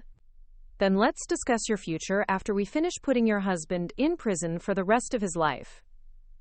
Over the following days, I worked with FBI agents to provide detailed testimony about Derek's criminal activities and his systematic abuse throughout our marriage. The process was emotionally exhausting but also cathartic, as I finally had the opportunity to describe Derek's behavior to people who believed me and took his crimes seriously. Frank remained involved as a consultant to the prosecution, using his forensic accounting expertise to trace Derek's money laundering activities back to their origins. His analysis revealed that Derek had been stealing from the Morales organization for over 2 years, accumulating far more stolen funds than we'd initially discovered. Derek's theft pattern shows escalating boldness, Frank explained during one of our meetings with the prosecution team. He started by skimming small amounts that wouldn't be noticed, then gradually increased the theft as he became more confident in his ability to avoid detection. What triggered his decision to eliminate Carla as a witness? Agent Vance asked. My analysis suggests that the Morales organization was beginning to audit their money laundering operations more carefully. Derek knew that a thorough investigation would expose his theft, and he couldn't risk having a wife who might be compelled to testify about his financial activities. So killing me was his solution to potential federal investigation. Exactly. Derek believed that eliminating you would remove the primary witness to his domestic financial activities, while giving him the sympathy and credibility needed to continue his criminal operations. The casual way Derek had planned my murder as a business decision, rather than an emotional crime, continued to shock me, even as I became more familiar with the details of his criminal thinking. Agent Vance provided regular updates on the broader investigation of the Morales organization. Derek's arrest had provided federal agents with access to financial records and communication networks that were helping them dismantle the entire money laundering operation. 12 other people have been arrested based on evidence discovered through your husband's activities, she informed me. The financial damage to the Morales organization has been substantial enough to disrupt their entire Arizona operation. Does that put me in additional danger from his criminal associates? We're monitoring communications within the organization, and so far there's no indication that they blame you for Derek's arrest. They seem to view Derek as a thief who got caught, rather than someone who was betrayed by his wife. What about Vanessa? Is she facing retaliation for cooperating with the investigation? Vanessa is in protective custody and will likely enter the witness protection program after testifying. Her cooperation has been valuable, but it's also made her a target for retaliation. I felt conflicted about Vanessa's situation. She'd participated in Derek's crimes and had helped create the alibi for my attempted murder, but she'd also been manipulated by Derek's lies, just as I had been.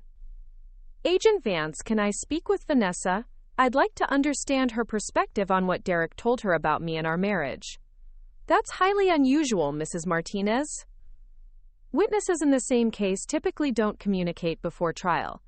I'm not interested in discussing testimony or legal strategy. I want to understand how Derek manipulated her into participating in attempted murder. Agent Vance considered the request carefully. I could arrange a supervised meeting if both you and Vanessa agree to it. But any conversation would be recorded and could potentially be used as evidence. I understand. I think it might help both of us to understand how Derek used lies and manipulation to turn us against each other. The meeting with Vanessa took place in a secure conference room at the federal building, with Agent Vance present to supervise our conversation. Vanessa looked younger and more vulnerable than she had appeared in the surveillance photographs from Derek's mansion. Her pregnancy was more obvious now, and she seemed genuinely remorseful about her role in Derek's crimes. Carla, I'm so sorry, she said immediately when I entered the room. Derek told me you were a criminal who was going to destroy his business and send him to prison. He said you were stealing money from his accounts and threatening to report him to federal authorities. What exactly did he tell you about me? He said you were addicted to prescription drugs and that your addiction had made you paranoid and delusional. He claimed you'd been forging his signature on business documents and stealing money to pay for drugs.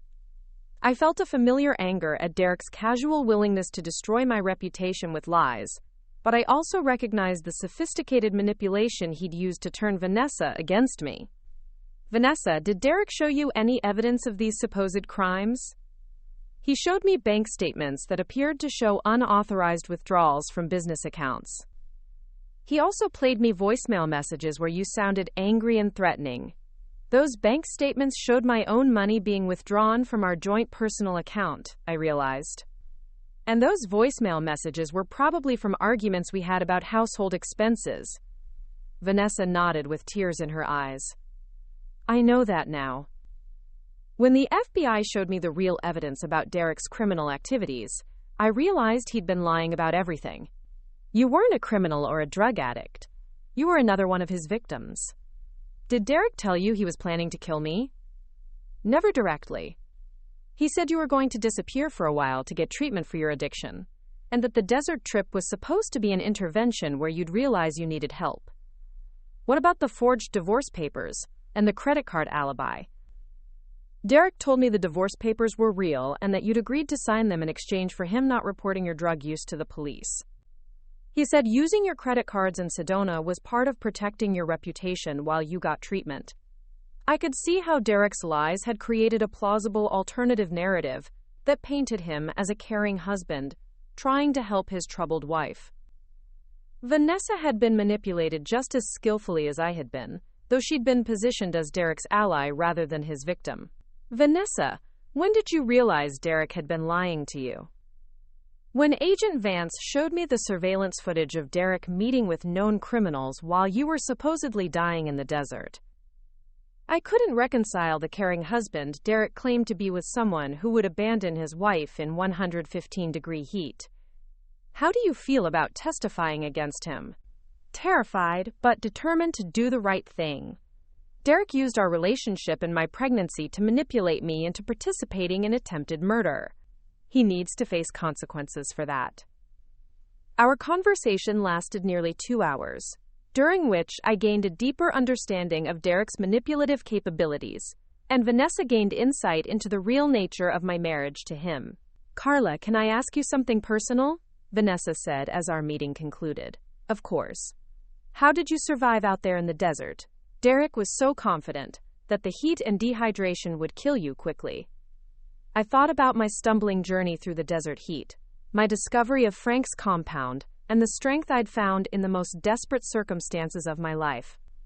I survived because Derek underestimated me, I said simply. He spent 5 years convincing me I was helpless without him, but when I faced life or death in the desert, I discovered he'd been wrong about my capabilities. I hope I can find that kind of strength. Vanessa, you already have. You chose to testify against Derek when you learned the truth about his crimes. That takes courage. As I left the federal building that evening, I reflected on my conversation with Vanessa and what it revealed about Derek's character. He'd been willing to manipulate and betray everyone in his life. His wife, his girlfriend, his criminal associates, to protect his own interests. The man I'd married had been capable of extraordinary cruelty disguised as caring concern. But Derek's manipulations had ultimately failed. His lies had been exposed, his crimes documented, and his victims had united against him. The man who'd tried to eliminate witnesses to his criminal activities had instead created a coalition of people determined to see him face justice. Within days, Derek would learn that his carefully planned murder had not only failed but had set in motion the events that would destroy everything he'd built with his stolen money and calculated betrayals. Frank met me for dinner that evening at a quiet restaurant in Phoenix, where we discussed the progress of the federal investigation and my plans for rebuilding my life after Derek's conviction. Carla, you've accomplished something remarkable, he said over coffee in Desert. You've turned a murder attempt into a successful prosecution of an entire criminal organization. I couldn't have done any of this without your help, Frank. If you hadn't been living in that desert compound, Derek's plan would have succeeded. But you were the one who survived the desert and chose to fight back instead of just escaping. That took courage. I'm not sure I would have had in your situation. I thought about the woman who'd stepped out of Derek's Honda Pilot in the desert heat, convinced she was about to die because her husband had told her she was helpless. That woman felt like a stranger to me now. Frank, I want to ask you something. After Derek is convicted, would you consider coming out of witness protection to work with me on helping other victims of financial abuse? What did you have in mind? Agent Vance mentioned that there are probably thousands of women trapped in situations similar to mine, isolated, financially dependent, unaware that they're being used as cover for criminal activity. I want to create an organization that helps identify and assist those victims. Frank considered the proposal thoughtfully. It would be dangerous work. The kind of men who exploit their wives to cover criminal activity don't respond well to interference. More dangerous than what we've already done? Frank smiled. Probably not. And the work would be meaningful in ways that my desert hermit retirement never was. So you'll consider it? Carla, I'll do more than consider it. I think it's exactly the kind of work two people like us should be doing with our second chances at life.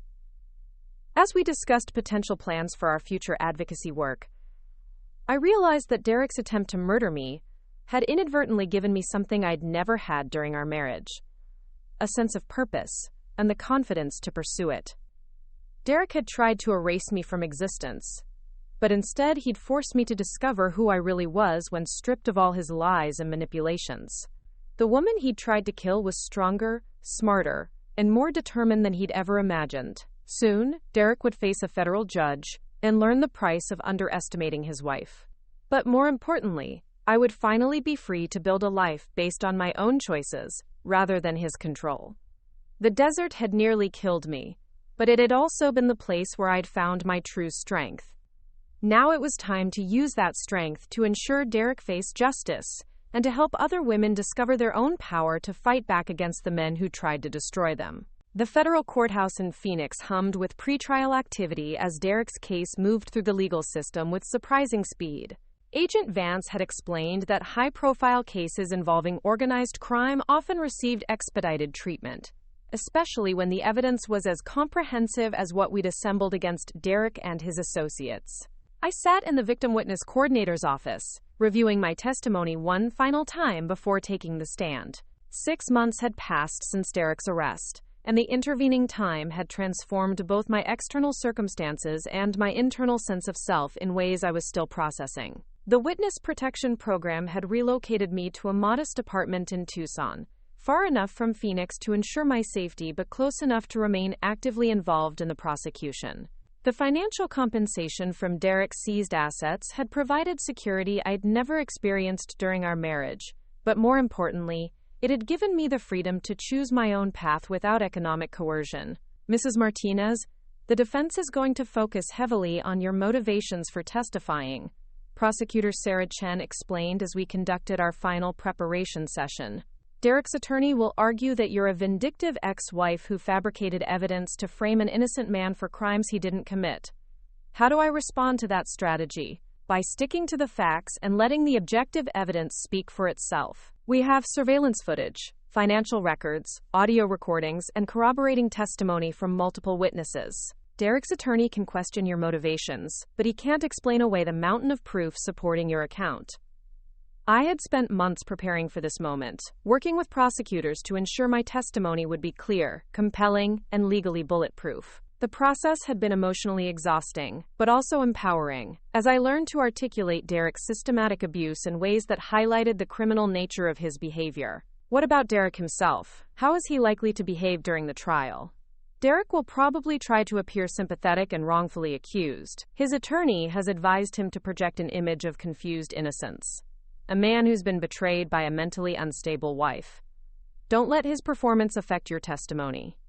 The courtroom was packed when Derek's trial began, drawing attention from media outlets interested in the intersection of domestic violence and organized crime. I had requested permission to observe the proceedings when I wasn't testifying, wanting to see Derek face the consequences of his actions in real time. Derek sat at the defense table wearing a conservative suit that made him look respectable and harmless, nothing like the calculating criminal who'd abandoned me in the desert. His attorney, Robert Chen, had clearly coached him to appear confused and hurt rather than angry or defensive. Judge Patricia Wong called the court to order and began jury selection, a process that took 2 full days as both sides sought jurors who could fairly evaluate evidence of domestic abuse, financial crimes, and attempted murder. The prosecution wanted jurors who understood the dynamics of psychological manipulation, while the defense sought people who might be skeptical of a wife's accusations against her husband. Opening statements revealed the stark contrast between the prosecution and defense narratives. Prosecutor Sarah Chen methodically outlined the evidence against Derek, describing a pattern of financial abuse escalating to attempted murder when Derek feared exposure of his criminal activities. "Ladies and gentlemen of the jury," she began, "this case is about a man who spent 5 years systematically isolating and manipulating his wife, while using their marriage to launder millions of dollars for criminal organizations. When Derek Williams realized that his wife could expose his crimes, he made a cold-blooded decision to eliminate her by abandoning her in the Sonoran Desert during a heat wave that killed 17 people that weekend." Defense attorney Robert Chen painted a completely different picture, portraying Derek as a loving husband whose emotionally disturbed wife had fabricated an elaborate revenge fantasy after discovering his affair. Derek Williams is guilty of one thing: falling in love with another woman while married to someone who had become increasingly unstable and threatening, Chen argued. Carla Martinez discovered her husband's affair and responded by creating a web of lies designed to destroy him. She enlisted the help of a disgraced former FBI agent with his own criminal history to manufacture evidence and frame an innocent man. The defense strategy was exactly what Agent Vance had predicted. But hearing Derek's attorney describe me as vindictive and delusional still stung. I reminded myself that the jury would evaluate evidence rather than competing narratives. The prosecution's case unfolded methodically over the course of 2 weeks. Agent Vance testified about the surveillance evidence and Derek's connections to the Morales organization. Frank took the stand to explain the financial analysis that proved Derek had been stealing from his criminal associates.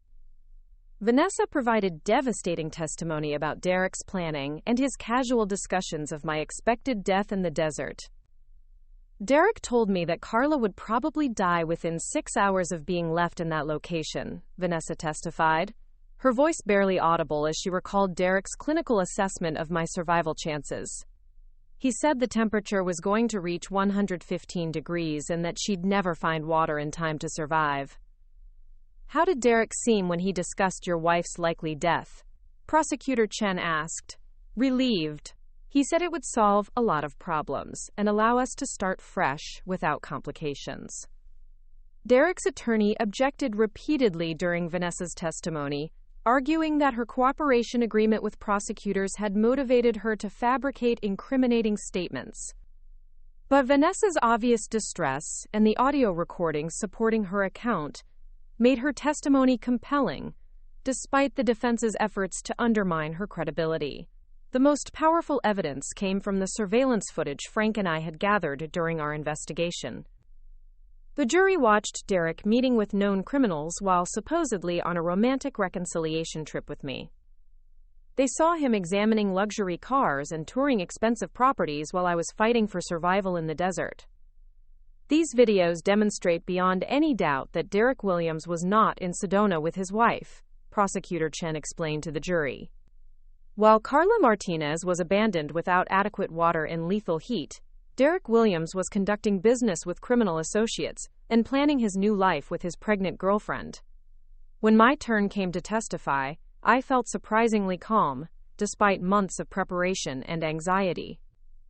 The courtroom fell silent as I took the oath and settled into the witness chair, aware that Derek was staring at me from the defense table. Prosecutor Chen guided me through my testimony with questions that allowed me to describe Derek's systematic abuse in chronological order. I explained how he'd isolated me from friends and family, undermined my confidence in my artistic abilities, and made me financially dependent on him through subtle manipulation rather than obvious coercion. "Mrs. Martinez, when did you first become aware of your husband's criminal activities?" "I wasn't aware of them until after he abandoned me in the desert, and I began working with federal investigators. Derek was very careful to keep me ignorant of his business dealings while making sure I signed documents that could make me legally liable for his crimes." "What documents did you sign?" "Tax returns, loan applications, business registration forms." Derek would place papers in front of me while I was distracted or in a hurry, telling me they were routine paperwork that didn't require my attention. I trusted him to handle our financial affairs. "Did you ever question the need for your signature on business documents?" once or twice, but Derek would become irritated and explain that spousal signatures were required for legal protection. He made me feel stupid for asking questions about business matters he said I wouldn't understand. I described the morning Derek had driven me into the desert, his revelation about the forged divorce papers, and his casual explanation of how he'd planned my death as a solution to potential criminal exposure. Mrs. Martinez, what went through your mind when your husband told you to get out of the car in the middle of the desert? Disbelief at first. I couldn't understand how the man I'd married could be capable of such cruelty. Then terror as I realized he was serious about leaving me there to die. What happened after your husband drove away? I described my desperate walk through the desert heat, my discovery of Frank's compound, and the gradual realization that Derek's betrayal was far more extensive than just attempted murder.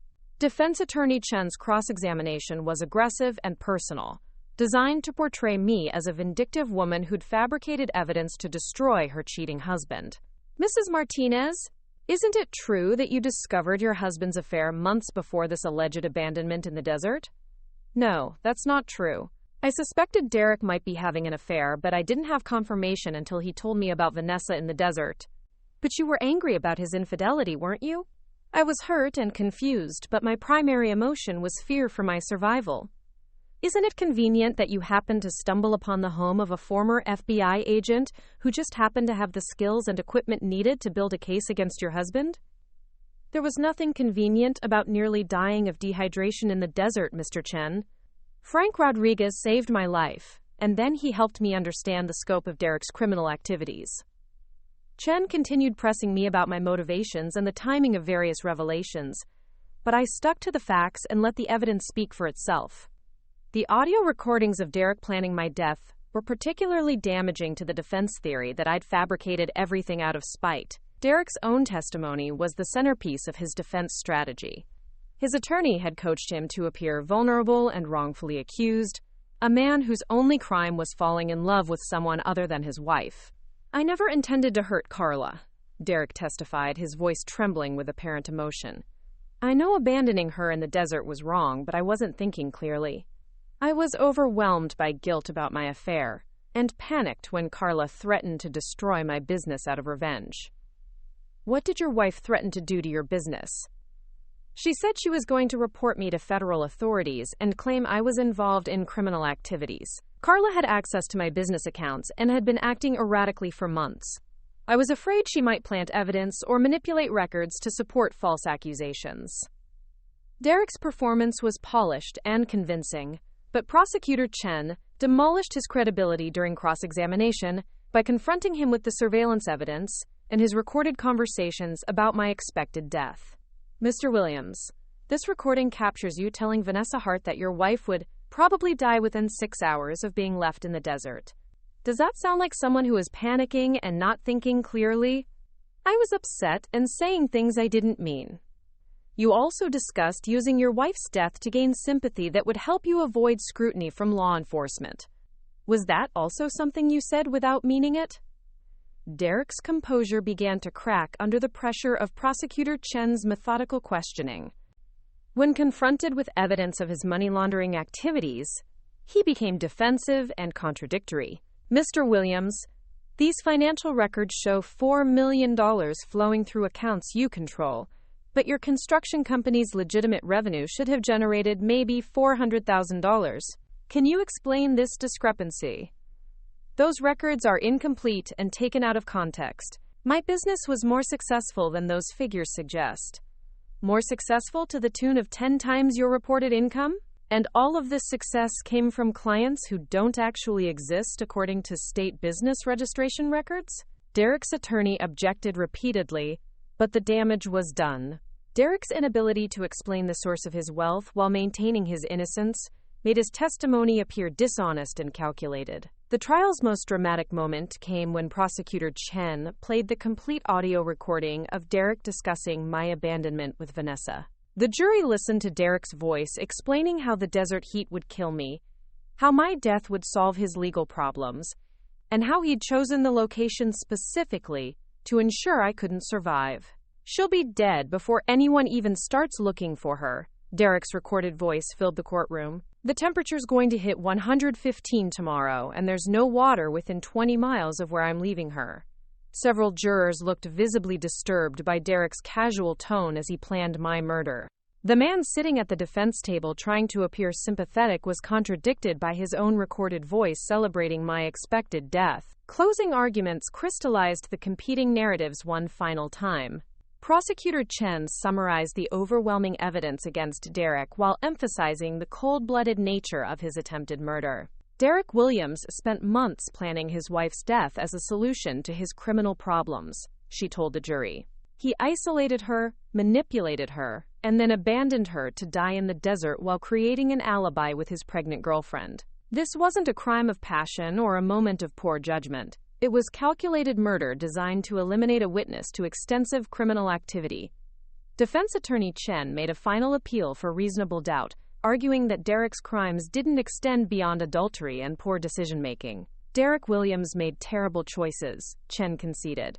He had an affair, he abandoned his wife in a dangerous situation, and he was involved in questionable business practices. But attempted murder? The prosecution wants you to believe that a man with no history of violence suddenly decided to commit the perfect murder based on the word of a vindictive ex-wife and a disgraced federal agent. The jury deliberated for 3 days before reaching their verdict. I waited in the victim witness room with Agent Vance and Frank, trying to manage my anxiety about the possibility that Derek might somehow escape conviction, despite the overwhelming evidence against him. 12 people have to unanimously agree that Derek is guilty beyond a reasonable doubt, Agent Vance reminded me. That's a high standard, but the evidence in this case is exceptionally strong. What happens if they acquit him? They won't, Frank said confidently. I've seen a lot of criminal trials, and Derek's performance on the witness stand was devastating to his defense. The jury saw through his act. When court reconvened for the verdict, the atmosphere was tense with anticipation. Derek sat rigidly at the defense table, his hands clasped tightly in front of him. Judge Wong called for the jury's findings on each count. On the charge of attempted murder in the first degree, how do you find? Guilty. On the charge of money laundering, how do you find? Guilty. On the charge of conspiracy with criminal organizations, how do you find? Guilty. The guilty verdicts continued through all 17 charges against Derek. With each pronouncement, I felt a deeper sense of vindication and relief.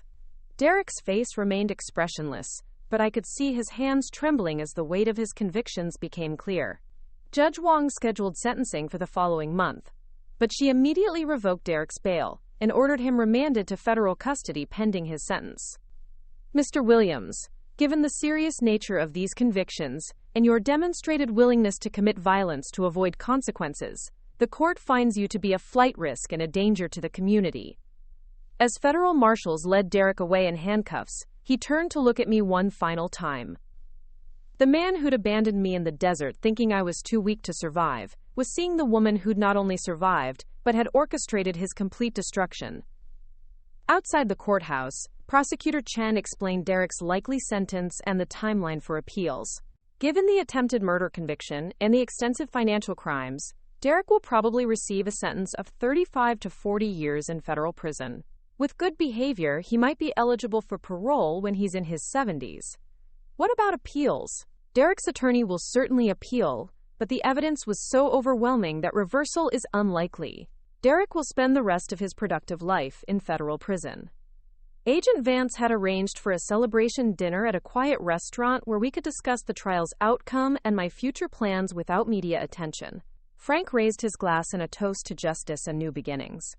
Carla, you've accomplished something extraordinary, he said. You turned the worst experience of your life into a victory for everyone Derek hurt through his criminal activities. I couldn't have done any of this without both of you, I replied. Frank, you saved my life and taught me how to fight back. Agent Vance, you made sure Derek faced real consequences for his crimes. What's next for you? Agent Vance asked. Have you decided about the advocacy work we discussed? I had spent months considering how to use my experience, and Derek seized assets to help other women trapped in similar situations. The plan Frank and I had developed was ambitious, but achievable, With proper support and funding, we're going to create a foundation that identifies women who might be unknowingly involved in their husband's criminal activities, I explained. Many of these women are isolated and financially dependent, just like I was. They need support to escape safely and cooperate with law enforcement. And the federal connection? Agent Vance has agreed to help us work with FBI field offices to identify cases where domestic abuse intersects with organized crime. We'll provide resources and support for women who decide to testify against their criminal husbands. Frank added his perspective on our planned collaboration. The foundation will also provide financial literacy, education, and practical support for women rebuilding their lives after escaping abusive relationships. Derek's seized assets will fund the entire operation. Agent Vance smiled with approval. It's a fitting use of Derek's stolen money, helping other women avoid the fate he planned for you. There's one more thing, I said, pulling out a folder of documents I'd prepared. I want to change my name legally. I don't want to carry Derek's surname anymore. What name do you want to use? Carla Santos Rodriguez. Santos was my grandmother's maiden name, and Rodriguez honors Frank's role in saving my life.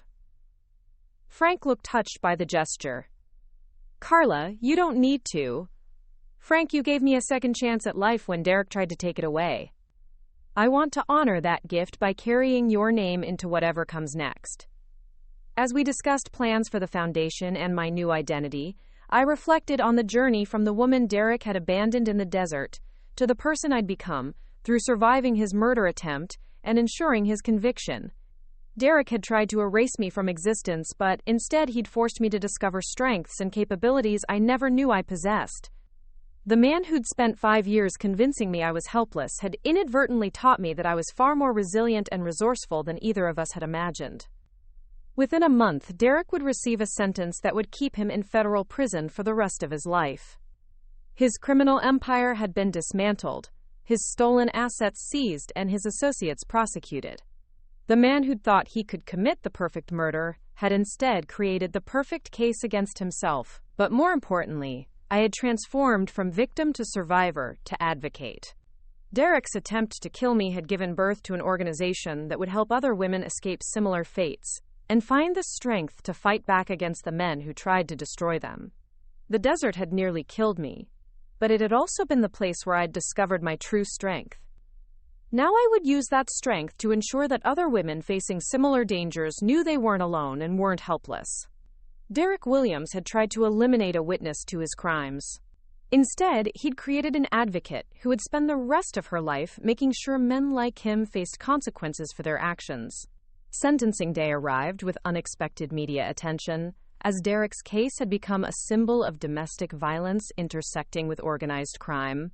Judge Wong's courtroom was packed with reporters, law enforcement officials, and domestic violence advocates who saw Derek's conviction as an important precedent. I had been invited to give a victim impact statement before Derek received his sentence, an opportunity to address both Derek and the court about the lasting effects of his crimes. Your Honor, I began, standing at the podium facing Judge Wong while Derek sat slumped at the defense table. Derek Williams didn't just try to kill me in the desert that day. He spent 5 years systematically destroying my sense of self-worth, isolating me from support systems, and making me believe I was incapable of surviving without him.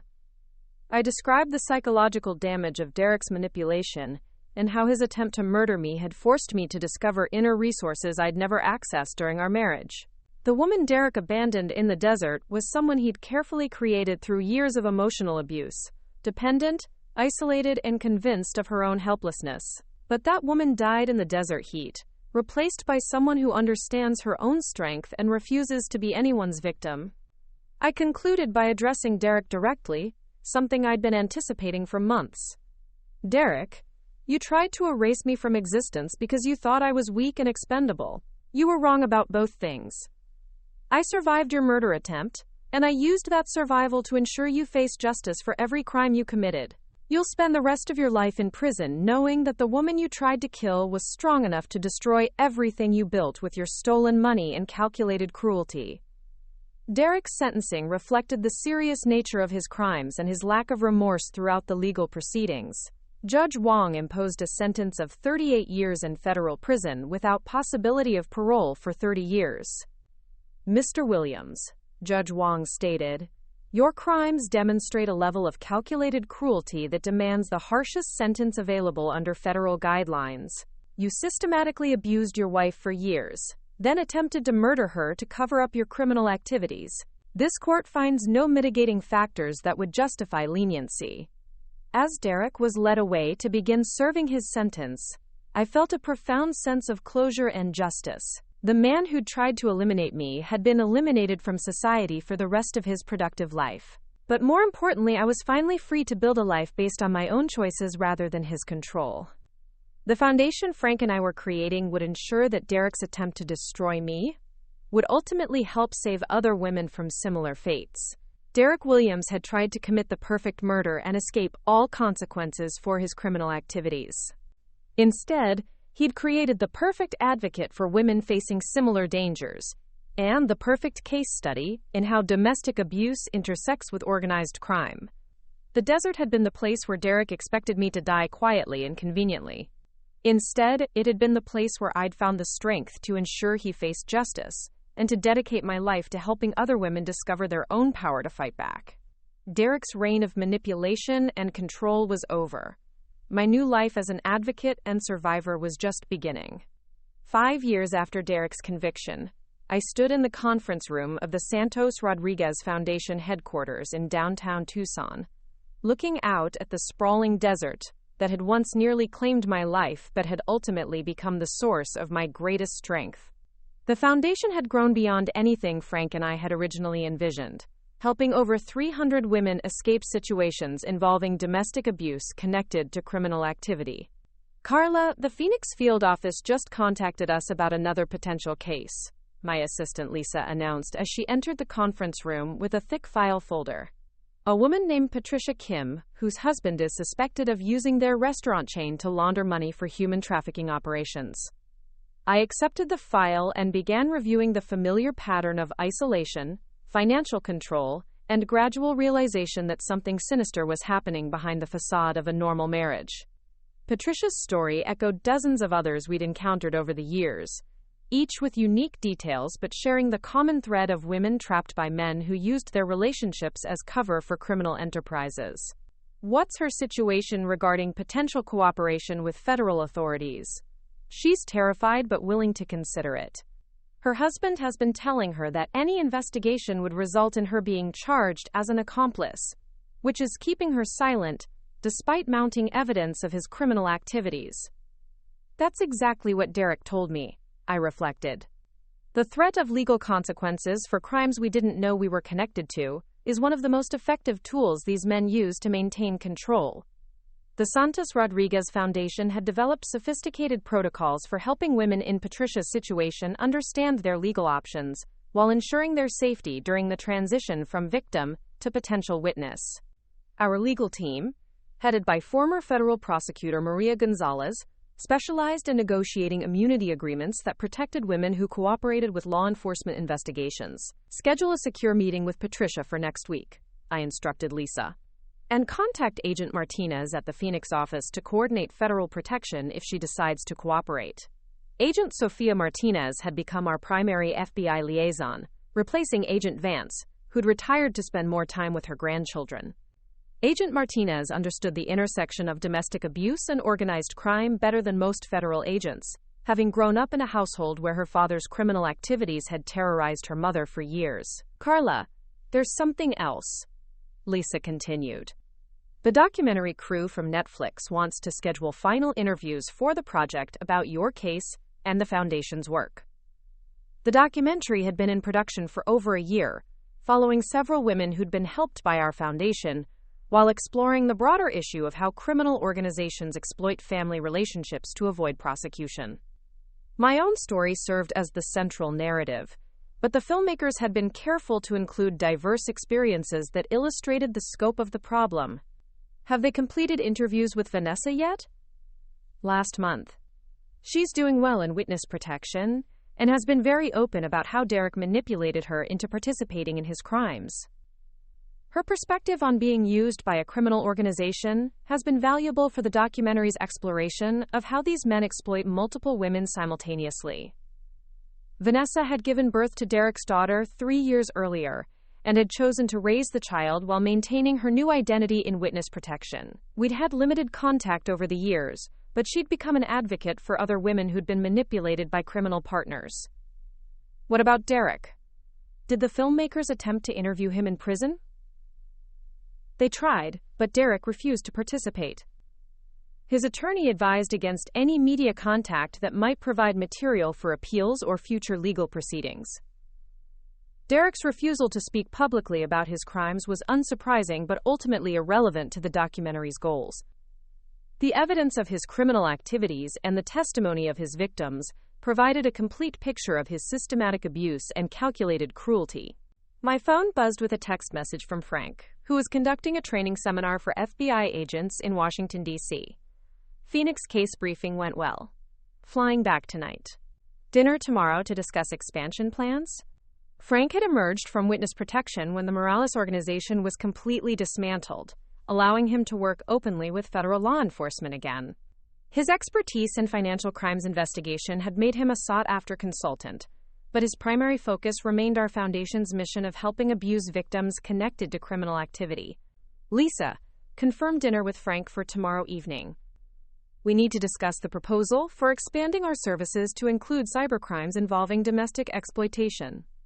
The foundation's success had attracted attention from federal agencies dealing with online criminal activities that often involved manipulation and abuse of family members.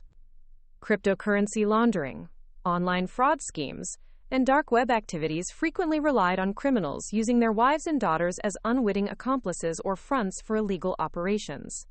I spent the remainder of the afternoon reviewing case files and preparing for my upcoming testimony before a congressional subcommittee investigating domestic violence in criminal organizations.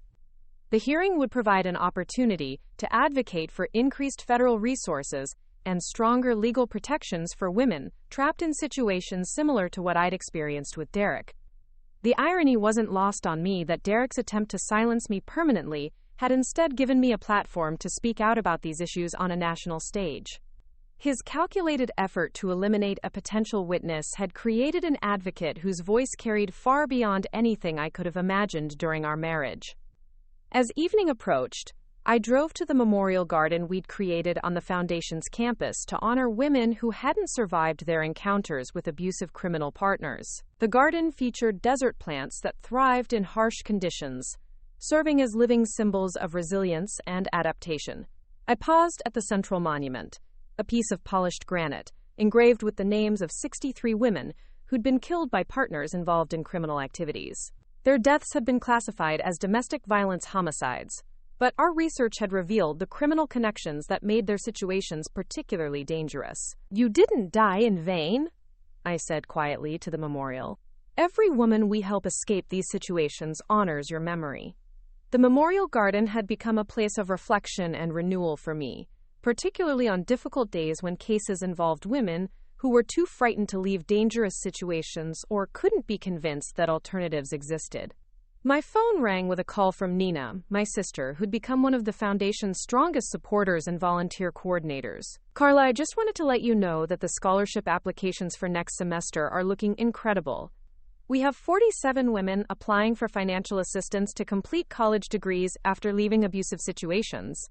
The Educational Scholarship Program was one of our most successful initiatives, helping women gain economic independence by completing interrupted educations or developing new professional skills. Many of the recipients had been isolated from educational opportunities for years, while their partners maintained financial control. Any particularly compelling applications? There's a woman named Rachel whose husband forced her to drop out of nursing school when he became involved with a drug trafficking operation. She's been accepted to restart her program and wants to specialize in trauma care for abuse victims. Approve her application immediately and add her to our mentorship program. Women who've experienced these situations often become the most effective advocates for others. After ending the call with Nina, I remained in the memorial garden as the desert sunset painted the sky in brilliant oranges and purples. The landscape that had once threatened my life had become a source of strength and inspiration, reminding me daily that survival was possible even in the harshest circumstances. Frank arrived at the foundation the next morning with updates from his Washington meetings and new proposals for expanding our federal partnerships. His enthusiasm for the work remained as strong as it had been during our first collaboration in his desert compound, though he looked more polished in his consulting role than he had as a hermit living off the grid. The Justice Department is interested in funding a pilot program that would embed our advocates with FBI field offices in major metropolitan areas, he explained as we reviewed his proposal documents. The idea is to have specialists available immediately when agents encounter domestic situations involving criminal activity. What kind of time commitment would that require from our staff? Probably 2 advocates per field office, rotating on 3-month assignments. It would mean training additional staff and developing new protocols, but the federal funding would support significant expansion of our capabilities. The proposal was ambitious but aligned with our mission of helping women navigate the complex intersection of domestic abuse and criminal justice. Federal agents often encountered women in situations similar to mine but lacked the specialized knowledge needed to help them understand their options and rights. Frank, do you think we're ready for that level of expansion? Carla, 5 years ago you were abandoned in the desert by a man who thought you were helpless. Now you're running an organization that's become the national model for addressing these issues. I think you're ready for anything. His confidence in my capabilities still surprised me sometimes, given how thoroughly Derek had convinced me of my own inadequacy during our marriage. The transformation from isolated victim to national advocate felt surreal, but the daily work of helping other women reminded me that my experience had genuine value for people facing similar dangers. Let's schedule presentations with the field offices in Los Angeles, Denver, and Miami, I decided. If the pilot program works in those locations, we can consider broader implementation. That afternoon brought news that shifted our attention to immediate concerns. Agent Martinez called with information about a coordinated law enforcement operation targeting a network of criminals who'd been using family members as fronts for cryptocurrency fraud schemes. Carla, we have 12 women in protective custody who were unknowingly involved in their husbands' or boyfriends' illegal activities. They're going to need specialized support to understand their legal situation and consider cooperation with our investigation. Are any of them willing to consider testimony?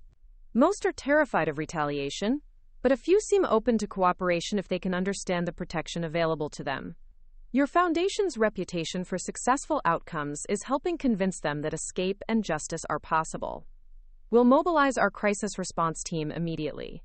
How soon do you need our advocates in place? Tomorrow morning. This operation has been 18 months in planning, and the window for gathering cooperative testimony is narrow. I spent the evening coordinating our response to the crisis situation, contacting staff members and arranging travel to Phoenix for our most experienced advocates. The work had become routine in some ways, but each case still carried the urgency of knowing that women's lives hung in the balance of decisions made in the next few days. The crisis intervention was successful, with 9 of the 12 women ultimately agreeing to cooperate with federal investigators in exchange for immunity and witness protection. Their testimony led to convictions that dismantled an entire network of cryptocurrency fraud operations while providing precedent for future cases involving family exploitation and cybercrimes. Each successful case like this saves dozens of potential future victims, Agent Martinez observed as we debriefed the operation. The criminal networks adapt quickly, but our understanding of their tactics is evolving even faster. The documentary about my case and the Foundation's work premiered 6 months later at the Sundance Film Festival, earning critical acclaim and generating national conversation about domestic abuse in criminal organizations. The film followed my journey from Derek's victim to advocate while profiling several women we'd helped escape similar situations. Watching my own story on screen was surreal, I told Frank as we attended the premiere in Park City, Utah. Seeing the actress portray the woman Derek abandoned in the desert reminded me how far I've come from that person. That woman was stronger than either you or Derek realized at the time, Frank replied. The desert didn't create your strength. It revealed strength that was always there. The documentary's success led to increased funding for our foundation and invitations to expand our work internationally. Women in countries around the world faced similar situations where domestic abuse intersected with criminal activity, often with even fewer resources for escape or legal protection. The calls we're receiving from Europe and South America suggest this is a global problem that needs coordinated international response, Lisa reported during our post-documentary planning meeting. What kind of international partnerships would be most effective? Interpol has expressed interest in developing protocols similar to our FBI collaboration. Several European law enforcement agencies want to adapt our model for their domestic legal systems.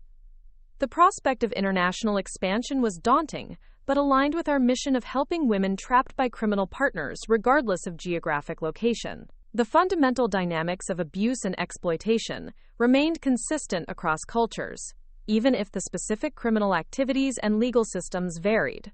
Derek's parole hearing was scheduled for the following year, though he wouldn't be eligible for release for another 25 years, even with good behavior. I had the right to provide victim impact testimony at the hearing, but I was still deciding whether engaging with Derek again would serve any productive purpose. Part of me wants to see how prison has changed him, I admitted to Frank during one of our regular strategy meetings. But another part thinks that giving him any attention just feeds into his narcissistic need for control and manipulation.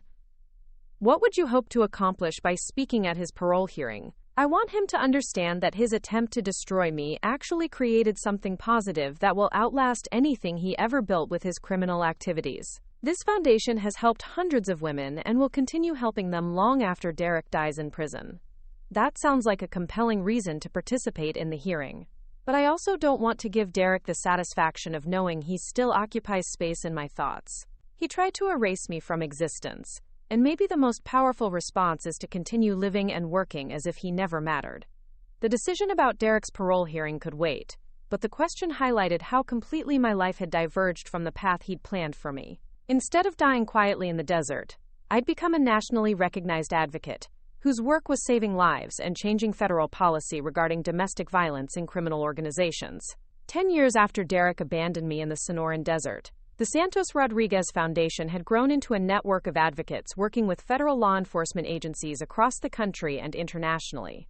We'd helped over 800 women escape situations involving domestic abuse connected to criminal activity, with a successful prosecution rate of 93% for women who chose to cooperate with federal investigations. I stood again in the Memorial Garden, now expanded to honor 112 women who hadn't survived their encounters with abusive criminal partners. The garden had become a pilgrimage site for domestic violence advocates and family members seeking healing and understanding.